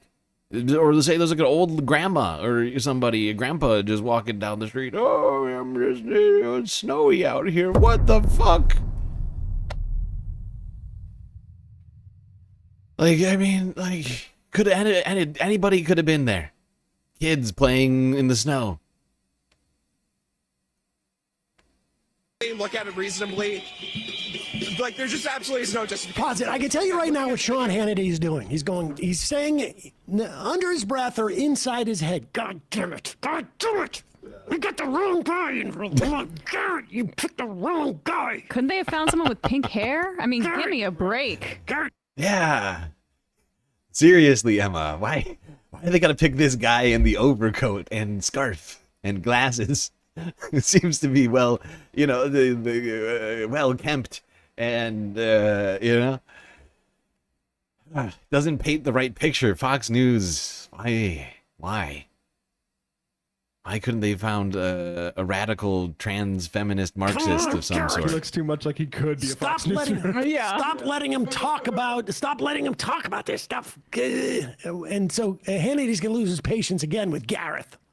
From both angles. I know that there was another clip that came out earlier today from a different angle. You can very clearly tell that she is evacuating the scene. There is absolutely no evidence that there's any attempt to drive the vehicle into the officers. Garrett, last question. What should we do with people that don't obey our laws and come into the country illegally? I love how Hannity is trying to have an impromptu debate with this young man. Vicariously through the on-the-ground reporter. Oh, Tom, or whatever this guy's name is. Anthony, ask him another question. Ask him another question. That was a bad one. Try again. What do you think we should do with people that have come into the country illegally who are here, is the question. I think they have the right to be here, frankly. I mean, that's just my opinion, but I think they have the right to be here. I think that's just a basic human right is freedom of movement. We recognize that in the United Nations Charter. That, in my opinion, is just a fundamental human right that all nations ought to recognize. And I'm glad that some people are standing up for that basic human right. And what's your instrument of choice? Instrument of choice? I just found a bell in a bag. Someone was handing out free stuff. So there we go. That is the most is the most unthreatening instrument possible. The teeny tiny bell. Yeah, but teeny tiny bell.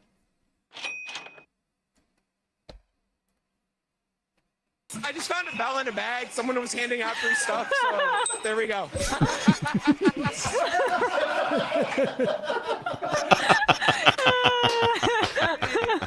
very interesting what he says about I don't care. Dude. Because we've been lectured by a lot of... He couldn't have pulled out a less threatening instrument. Like, they're trying to paint these people as like terrorists and criminals. And this dude shows up in the overcoat and the scarf and the tiny, tiny bell.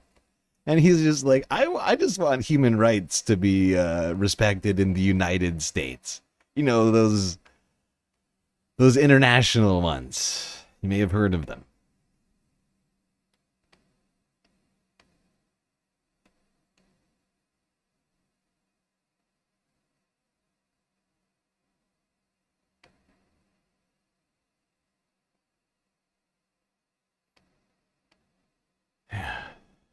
It's weird. That segment went awry for Hannity, it would seem. I don't feel that that's how they envisioned that going. I could be wrong. Maybe that's what they're paying this guy to do. To make the protesters seem completely banal and unthreatening, non-threatening in any way. Maybe that's what the whole point of Fox News is. I don't know. Is the scarf notable? Why is the scarf notable? I feel like if you're wearing a scarf, especially like a fluffy scarf like that guy's wearing, I feel like it is notable to some degree. Like, you're a certain kind of dude. You're wearing the overcoat and the scarf at a protest, right? Like, this guy's dressed how some people would dress to like a nice dinner or something like that, right? At a protest. Like, he just, you know what I mean? Like, he's not wearing a helmet and goggles and, you know, like, armed to the teeth. He's got a tiny bell and a fancy looking outfit.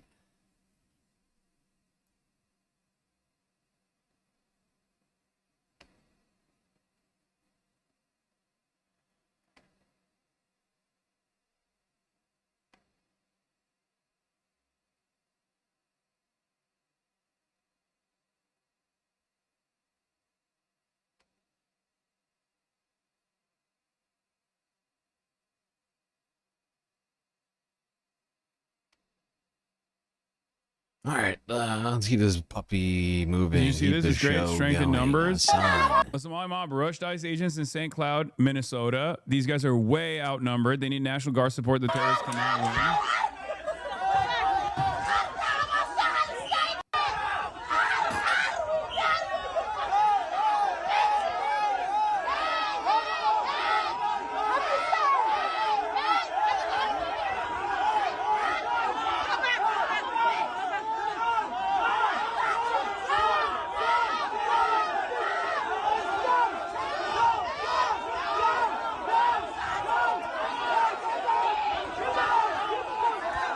I want to reiterate something here that a lot of people do not understand, and I briefly talked about this with Mustafa the Poet when I was live with them as well. People see black people from the African continent ethnically and assume that they're migrants. Somali Americans, by and large, are American citizens. 90% of them are American citizens. 60% of them are... Yeah, and we've actually talked about this before. I'm going to skip ahead of this because we know, I think most of us know the stats on this, but yeah. And that's why they've switched their focus more broad, just being more broad in Minnesota. Because they showed up as expecting to be able to deport a bunch of, you know, undocumented Somalis, and it turns out that most of them are not just documented, but are actually American citizens. Many of whom were born here in the United States. They've been here quite a while. It's not. It's ridiculous. Bomb you, Europe. If your wife is not bomb you, you guys are all bitches. You can't do to me. You can't do a thing to me. Get the fuck out of here. Get the fuck out. Nobody fucking wants you here. Right, get the fuck out. Walk the fuck out, you stupid. Get the fuck out of here. You dumb. Get the fuck out of here. You fucking coward. You're a fucking coward. You're a fucking... Hold on, man. I'm on the phone to you. Get the fuck out of here. And if you didn't have a gun or a badge, I would beat the shit out of you. Take that badge off. Tell him. You're gonna see what happens. You shut the fuck up, man. Tell him, though. Look at him. Look at him walk You're away. ashamed of yourself for having that thought.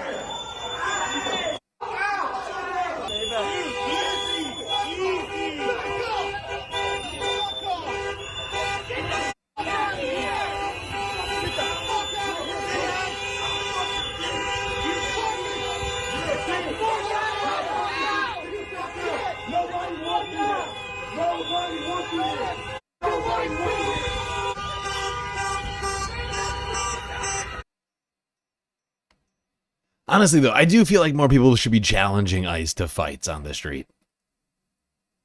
Because it's emasculating to these fuckers, okay? These are a bunch of people who already have a bunch of issues regarding their ego and things like that, right? Like, honestly, like, I feel like people should be doing this more. Because it hits, it's going to hit them in a way that brings them down a peg, right? They don't know what they don't know what to do. They don't know what to do. Don't say that. Don't say that. What do you mean? What do you mean? Put down the weapons and fight me. Put down the weapons. Put down the badge and fight me like a man. Big tough man. Come on.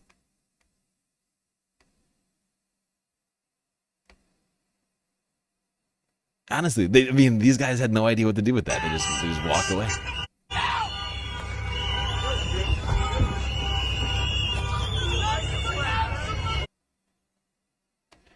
Oh, Boku. I'm not saying Boku. Okay, I'm not saying everybody start. I'm just saying people who are at least, somewhat capable, right? I'm not just grandmas. I mean, honestly, I kind of do want to see I take it back. I do want to see grandmas challenging ICE to fights. I'm not gonna lie. I kind of want to see I kind of want to see that video. If you have the link, send it to me in the Discord. Like, I really want to see an old lady in the street. Fight me, you son of a bitch. You weak ass motherfucker. You buster ass motherfucker. Then put the badge and the gun down and show me what you got. Show me what you got, you weak ass punk. We have power in numbers, okay? You just have to remind yourself of that. We have power in numbers. Border Patrol confronted by a crowd after questioning man at a Minneapolis gas station. How do I know you're a citizen? If you go two ways, I can take Like, what's going on here? Like, what do we think is happening here, guys? What the f do we think is happening here? Why is this good? Why is this normal? Why are we normalizing this? What the f is happening here, brother? Oh, you just have random dickheads roaming the streets, walking up to every black or brown person, being like, show me your papers? That's what we're about now? That's America now? That's what we're doing? And before people say, oh, this is what America's always been about. Yeah, not to this degree and never to this. Like, there have been periods throughout history where it was there was an environment of repression, an environment of like racialized hatred, animosity. Oftentimes it was actually delegated to like the Klan or non-government entities in general. In modern day, in this day and age, in 2026, this kind of attitude is identical to the Nazi regime. And the very fact that there's still 20% of the population that doesn't realize what the fuck's going on is crazy. I mean, this is a 1-to-1. And it's ironic because this is what I said was going to happen over and over again. I kept repeating over and over again. Why is no one talking about this? Was the number one thing. If you were in here during the election cycle, one of the things that I kept repeating over and over again was, guys, they're going to do mass deportations. They're going to do Gestapo. They're going to do mass deportations. Imagine what that looks like. What do you think that will look like? That would mean militarized units in every neighborhood demanding to see papers and then shipping them off to concentration camps. Why are the Democrats not bringing this up? Why are they not routinely saying this is completely unsustainable and it's going to get worse? Did people? Yes, Hassan makes a very, very, very, very fair point. It was a similar point. We've been making the same point over here.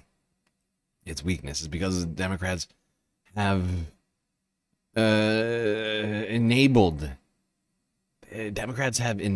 this, right? They voted for the Lacken-Riley Act and all this other garbage. They voted for ICE funding over and over again, Like, it's sad but real. It is sad but real. And they do not have an alternative. A lot of that has to do with the leadership of the party. Because the fact is, Democrat voters have an opinion on this, unlike Democrat Congress people. People who are engaging in an oftentimes legal act of self-defense. That is where we are headed. That is where we are headed down. That is the direction we're headed down. This guy said there's no way we wait for the ballot box. We need to go to the bullet box. The people are done. And murdering people for trying to flee and for obeying a command to leave the area, and then shooting her in the face like that after she drops her kid off at school. We have to show up with guns. We have to. There's no other way around it. I don't care if I don't have a Minnesota carry permit. I'm unarmed right now, but this is the last time I show up to face these guys without a weapon. There's no way. I got shot with a pepper ball 5 minutes after walking in here. I never laid a finger on them. I never raised a hand to them. I've only been using my voice. The time for speaking is over. The time for niceties is over. The time for peace is over. They fired the first shot. It is time to end this by any means necessary. Under different circumstances, I would say this guy is a Fed or something. And I'm going to be honest with you. I don't think this guy's a Fed. I think a lot of people are unimaginably fed up. It's gotten to a point. And for many of you that haven't experienced this kind of thing. Yeah, I mean, I think Hassan's right. I think to some degree people are crossing a Rubicon, if you will, right? Or the Trump administration crossed a line for people, right? Like, we've become a papers country. We've become Nazi Germany. Like, we've become Nazi America. And people are now just getting murdered in the streets in broad daylight. And the fact is not, we've heard horrifying things, horrifying reports, and seen a number of terrible things, but the deaths have often been in detention, and the videos haven't been released. This happened in broad daylight in front of a whole bunch of people, and I think to some degree that's pushed people beyond the precipice.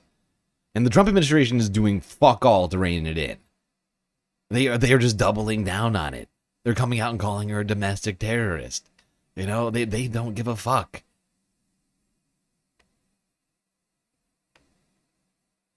You can't imagine what it feels like when you have, when as an American citizen, your whole life you have been taught that this is a nation of laws. Okay, there's rules in play that actually are supposed to keep these kinds of repressive forces at bay. There are rules that are supposed to stop the government from behaving like this. And it turns out those rules only matter if both parties in the duopoly that we have are playing by said rules.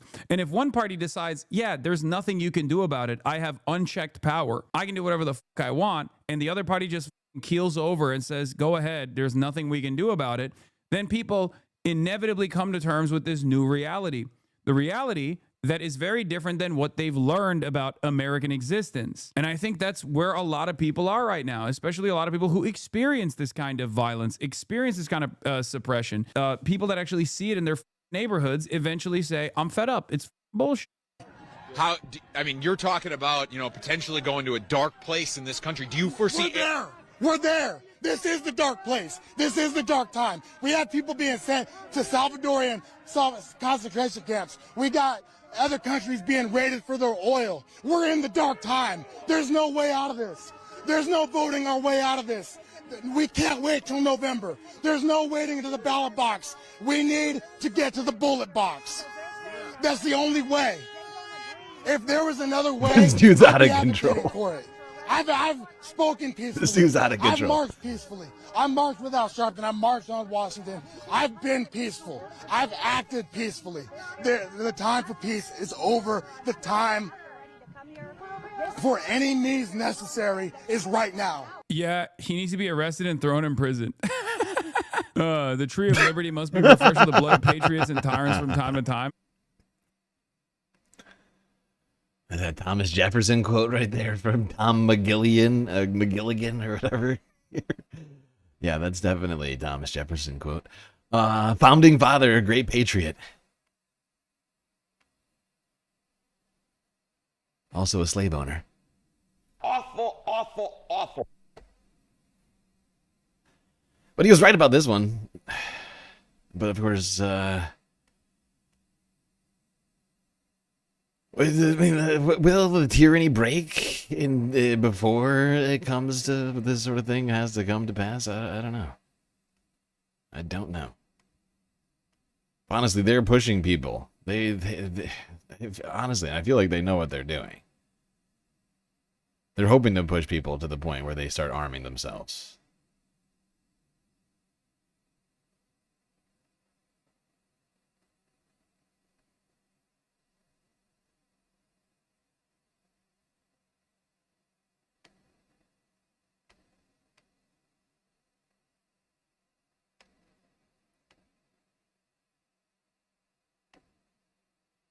You know, me personally, I would like us to avoid some sort of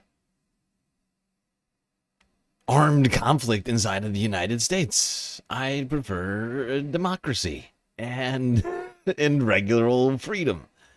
You know, I'd prefer our government to, and just enact the will of the people rather than repress them. That's where I'm at.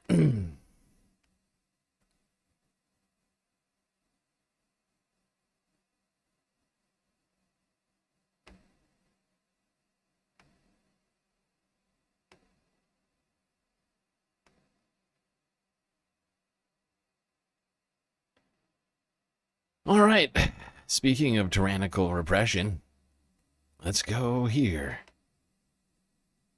We're trying to get status. You got a Honduran here. We're trying to get status. Texas Tech. That's fine. Open the door. I'm break the window. On 1, 2. I'm gonna break it. Open. Did you hear what he said? He said, we've got a Honduran here. We're trying to check his status.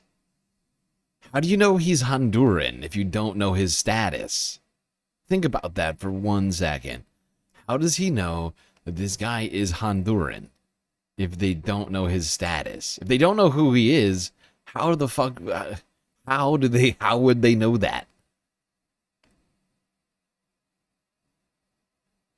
If you knew that he's Honduran, if you know his status, like, you see what I'm saying here? If you know who he is, right? If you know who he is well enough to know that he's Honduran, you should know his status already. But he's just basically it sounds like he's just racially profiling him. He's like, oh, we got a Honduran here. We got a brown guy here in a car. We got to check his status. Honduran here. We're trying to get status. Texas Tech. That's fine. Open the door. I'm break the window. On 1, 2. I'm gonna break it. Open the door. Open it. Last warning.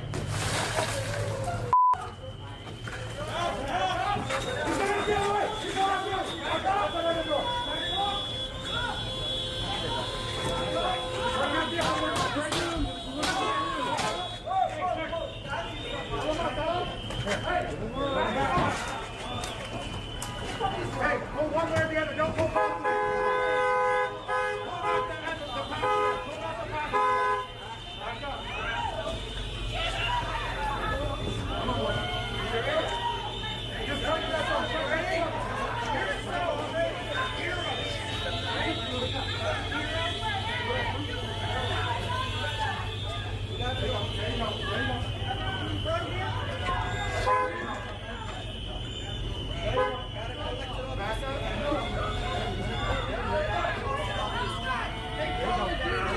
Back up, back up.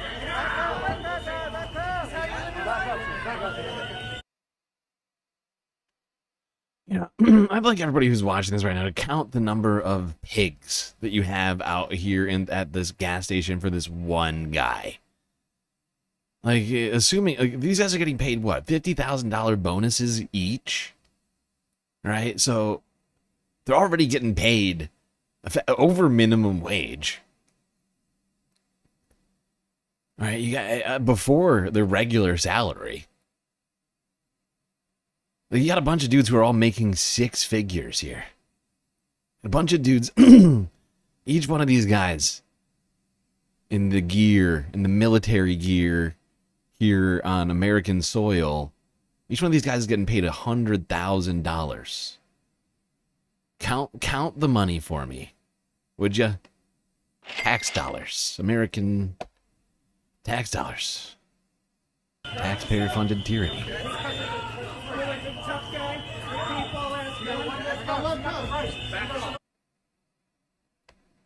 You know, long ago, 250 years ago or so, we had a whole revolution over taxpayer-funded tyranny. Remember that? Arguably the greatest work of nonfiction of the 20th century. Back up. Back up.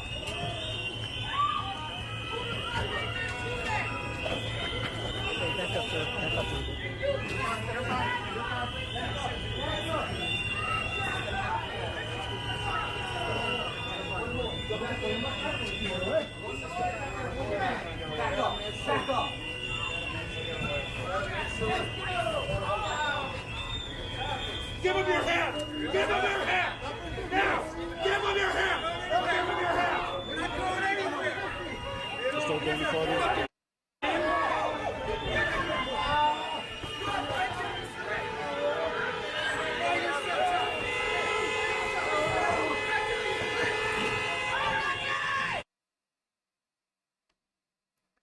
You've counted 21 so far? That's a lot. I mean, that represents $2.1 million in yearly salary for this one guy they're choking out on the fucking ground that you can see back here.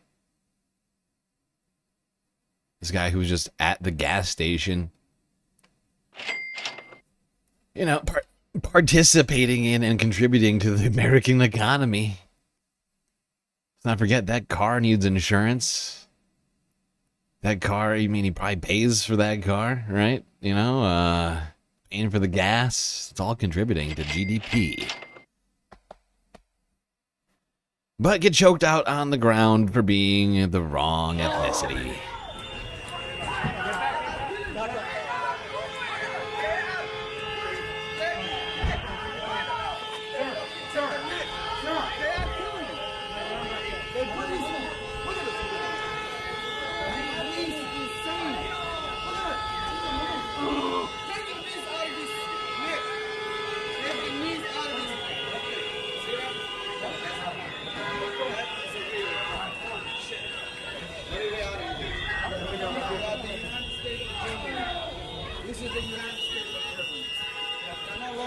Okay. Stay back. Back up. Back up. We'll cut it, back it up, don't you understand? Stay back.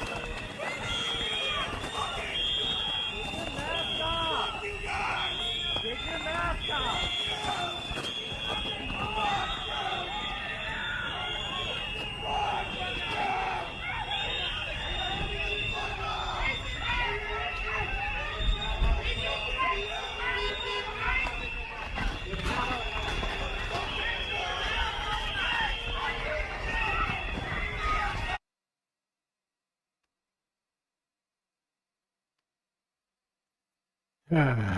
Just disturbing. It is just disturbing. Watching this country be invaded by this secret police force, running around grabbing minorities and murdering honestly, just really just going after American citizens, violating the law while they're doing it. A lawless law enforcement force. Like that's chaos. That's anarchy. And it honestly cannot go on. It cannot continue. It can only end badly.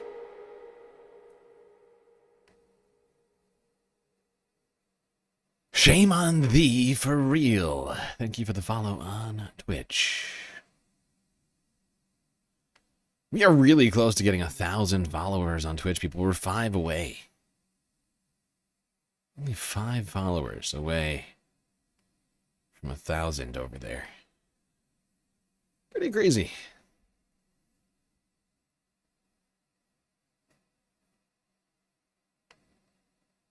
Sub hype? What are you talking about? Sub hype. Are you feeling okay, Looney? I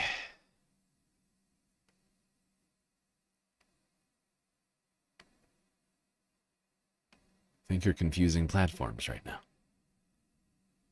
Now, Donald Trump had some disturbing things to say in the wake of the murder of Renee Good. Of course, we've heard a lot of things from him already this week.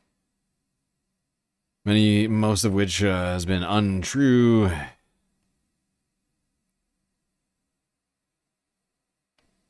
And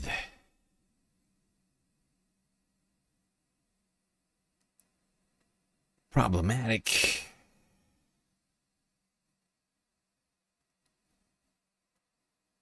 This was Trump on Tuesday.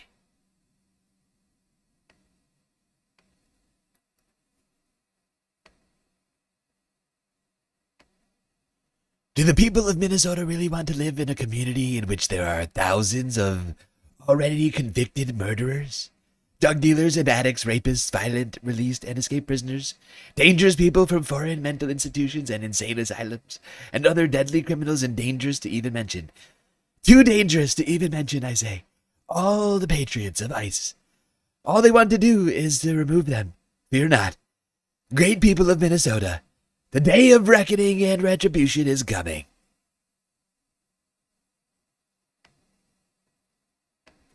Completely fucking deranged lunatic.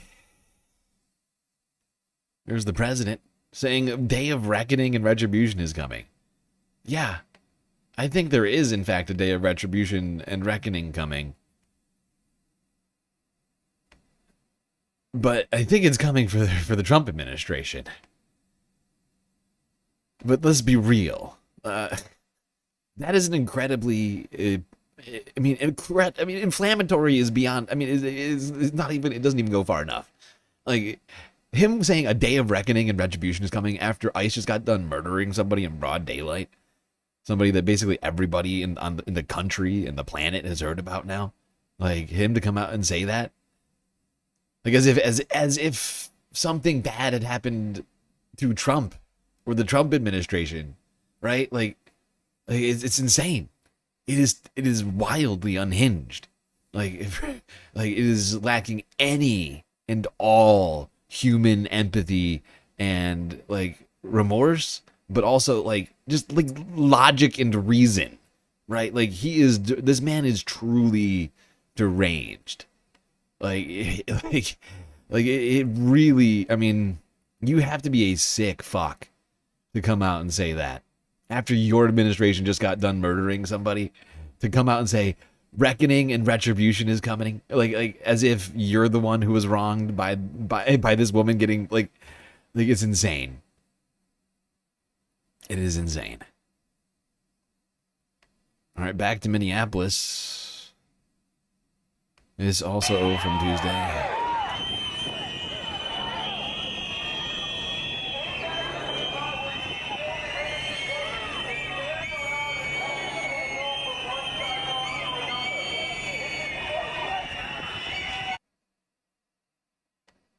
It's Darvo? Yeah, it's absolutely Darvo. But it's like...